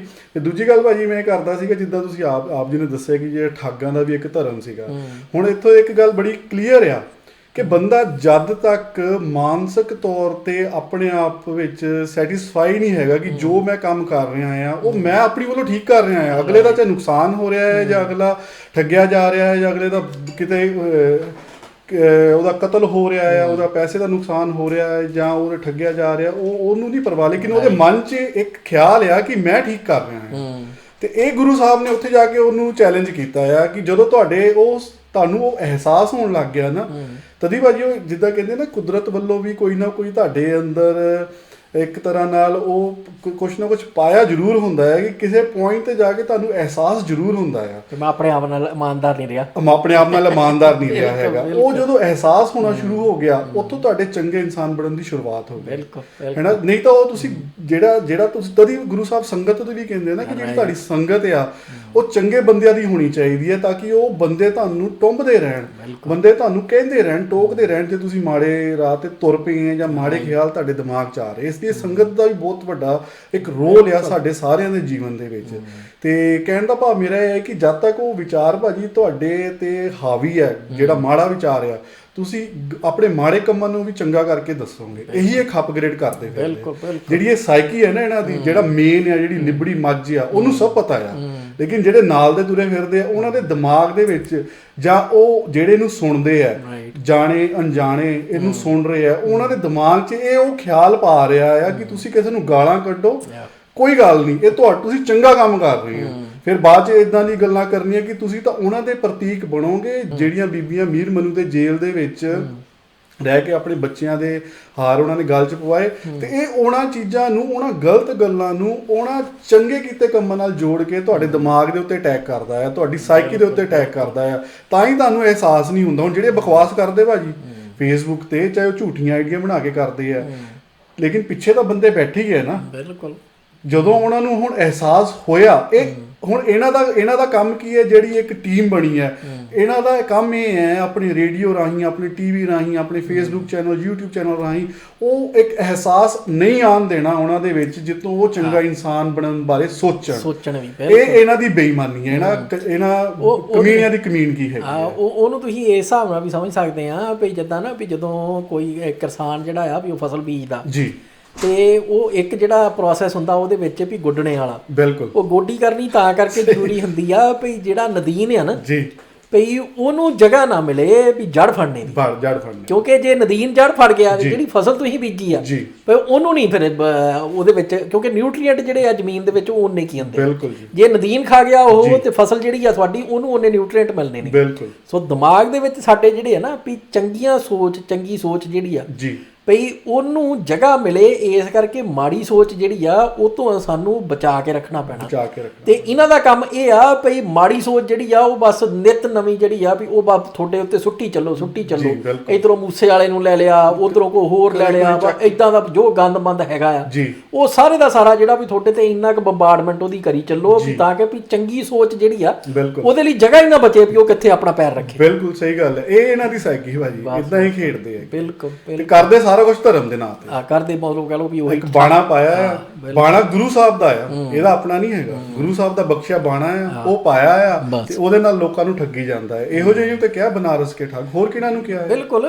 ਅੱਜ ਜੇ ਕੋਈ ਡਾਕਟਰ ਵਾਲਾ ਸਟੈਥੋਸਕੋਪ ਗਲ 'ਚ ਪਾ ਕੇ ਚੱਟਾ ਕੋਟ ਪਾ ਕੇ ਤੁਰ ਪਵੇ, ਬਿਲਕੁਲ, ਤੇ ਅਸੀਂ ਉਹਦੇ ਉੱਤੇ ਭਰੋਸਾ ਕਰ ਲੈਣਾ, ਡਾਕਟਰ ਹੀ ਮੰਨਾਂਗੇ, ਡਾਕਟਰ ਹੀ ਮੰਨਾਂਗੇ। ਬਿਲਕੁਲ। ਹੁਣ ਹੋਰ ਦੂਜੀ ਗੱਲ ਆ, ਜਿਹੜੇ ਪਿੰਡਾਂ ਦੇ ਲੋਕ ਆ ਜਾਂ ਹੋਰ ਜਿਨ੍ਹਾਂ ਨੂੰ ਗਿਆਨ ਨਹੀਂ ਹੈਗਾ, ਮੰਨ ਲਓ ਕੋਈ ਦਵਾਈ ਦੇ ਰਿਹਾ ਆ, ਹੁਣ ਤੁਹਾਡਾ ਹੋ ਰਿਹਾ ਸਿਰ ਦੁਖ ਰਿਹਾ ਆ, ਉਹਨੇ ਤੁਹਾਨੂੰ ਗੋਡੇ ਦੁਖਣ ਦੀ ਦਵਾਈ ਦੇ ਦਿੱਤੀ ਤੇ ਤੁਹਾਨੂੰ ਨਹੀਂ ਪਤਾ, ਤੁਸੀਂ ਖਾ ਲਈ ਤੇ ਤੁਹਾਨੂੰ ਰਿਐਕਸ਼ਨ ਹੋ ਗਿਆ, ਠੀਕ ਹੈ ਜੀ। ਜਿਹਨੂੰ ਪਤਾ ਹੈ ਕਿ ਭਾਈ ਇਹ ਤਾਂ ਯਾਰ ਇਹਦਾ ਜਿਹੜਾ ਕੈਮੀਕਲ ਆ, ਮੋਲੀਕਿਊਲ ਆ, ਇਹ ਲੱਗ ਤਾਂ ਨਹੀਂ ਰਿਹਾ ਕਿ ਮੇਰਾ ਸਿਰ ਠੀਕ ਕਰੂਗਾ, ਉਹਨੇ ਫੜ ਲੈਣਾ ਹੈ।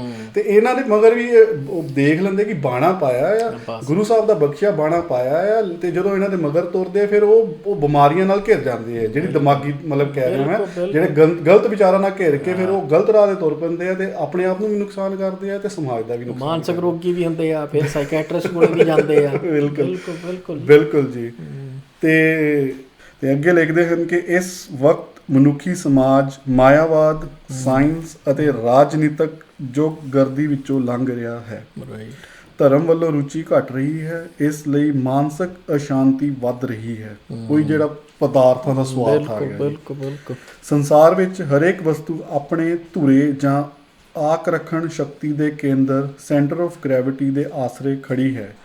ਉਸ ਤੋਂ ਲਾਂਬੇ ਹੋ ਕੇ ਛਿੰਨ ਭਿੰਨ ਹੋ ਜਾਂਦੀ ਹੈ। ਇਸੇ ਤਰ੍ਹਾਂ ਮਨੁੱਖੀ ਸਮਾਜ ਧਰਮ ਦੇ ਆਸਰੇ ਰਹਿ ਸਕਦਾ ਹੈ। ਤੇ ਫਿਰ ਅੱਗੇ ਉਹ ਲਿਖਦੇ ਹਨ ਕਿ ਧਰਮ ਕਰਨ ਵਿੱਚ ਦੇਰੀ ਨਾ ਕਰੋ, ਪਾਪ ਵਿੱਚ ਢਿੱਲ ਕਰੋ, ਨਾਮ ਨੂੰ ਦ੍ਰਿੜ ਕਰਨਾ, ਲੋਭ ਦਾ ਤਿਆਗ, ਗੁਰਮੁਖਾਂ ਦੀ ਸੰਗਤ ਕਰਕੇ ਪਾਪ ਨਾਸ਼ ਹੁੰਦੇ ਹਨ। ਇਹ ਧਰਮ ਪ੍ਰਾਪਤੀ ਦੇ ਲੱਛਣ ਹਨ। ਬਿਲਕੁਲ। ਜੋ ਆਪਣੇ ਚੈਪਟਰ ਦੀ ਸਮਾਪਤੀ ਕਰਦੇ ਹਨ, ਤੇ ਜਿਹਦਾ ਚੈਪਟਰ ਦਾ ਜਿਹੜਾ ਸਿਰਲੇਖ ਸੀਗਾ ਉਹ ਸੀਗਾ ਕਿ ਧਰਮ ਕੀ ਹੈ। ਇਹਦੇ ਵਿੱਚ ਉਹਨਾਂ ਨੇ ਬਿਆਨ ਕੀਤਾ ਕਿ ਧਰਮ ਕੀ ਹੈ। ਸੋ ਮਤਲਬ ਅਲਟੀਮੇਟਲੀ ਵੀ ਜਿਹੜੀ ਮੁੱਖ ਦੀ ਗੱਲ ਉਹ ਇਹ ਹੀ ਆ ਵੀ ਜਗ੍ਹਾ ਜਿਹੜੀ ਆ ਸਾਡੇ ਦਿਮਾਗ ਦੇ ਵਿੱਚ ਜੀ, ਸਾਡੇ ਹਿਰਦੇ ਦੇ ਵਿੱਚ ਵੀ ਉਹ ਉਨੀ ਕੀ ਆ। ਬਿਲਕੁਲ। ਸੋ ਉਹਦੇ ਵਿੱਚ ਅਸੀਂ ਉਹ ਜਗ੍ਹਾ ਜਿਹੜੀ ਆ ਵੀ ਉਹਦੇ ਵਿੱਚ ਚੰਗੀਆਂ ਸੋਚਾਂ ਤੇ ਚੰਗੇ ਕਰਮ ਜਿਹੜੇ ਆ ਵੀ ਉਹਨਾਂ ਨੂੰ ਦਿੰਨੇ ਆ, ਕਿ ਮਾੜੀ ਸੋਚ ਤੇ ਮਾੜੇ ਕਰਮ ਜਿਹੜੇ ਆ ਵੀ ਉਹਨਾਂ ਨੂੰ ਉਹ ਜਗ੍ਹਾ ਮੱਲਣ ਦੀ ਇਜਾਜ਼ਤ ਦੇ ਦਿੰਨੇ ਆ। ਸੋ ਉਹੀ ਕਹਿ ਲਓ ਵੀ ਇੱਕ ਸਿੱਖ ਧਰਮ ਜਿਹੜਾ ਆ ਵੀ ਉਹਦਾ ਕਹਿ ਲਓ ਵੀ ਸਭ ਤੋਂ ਬੇਸਿਕ ਜਿਹੜਾ ਨੁਕਤਾ ਹੈ ਉਹ ਆਹ ਹੀ ਆ। ਫਿਰ ਅਸੀਂ ਹਾਂਜੀ ਇੱਥੇ ਹੀ ਫਿਰ ਪ੍ਰੋਗਰਾਮ ਦੀ ਭਾਈ ਸਮਾਪਤੀ ਕਰਦੇ ਹਾਂ। ਤੇ ਸਾਡੇ ਦੋਹਾਂ ਵੱਲੋਂ ਵਾਹਿਗੁਰੂ ਜੀ ਕਾ ਖਾਲਸਾ, ਵਾਹਿਗੁਰੂ ਜੀ ਕੀ ਫਤਿਹ।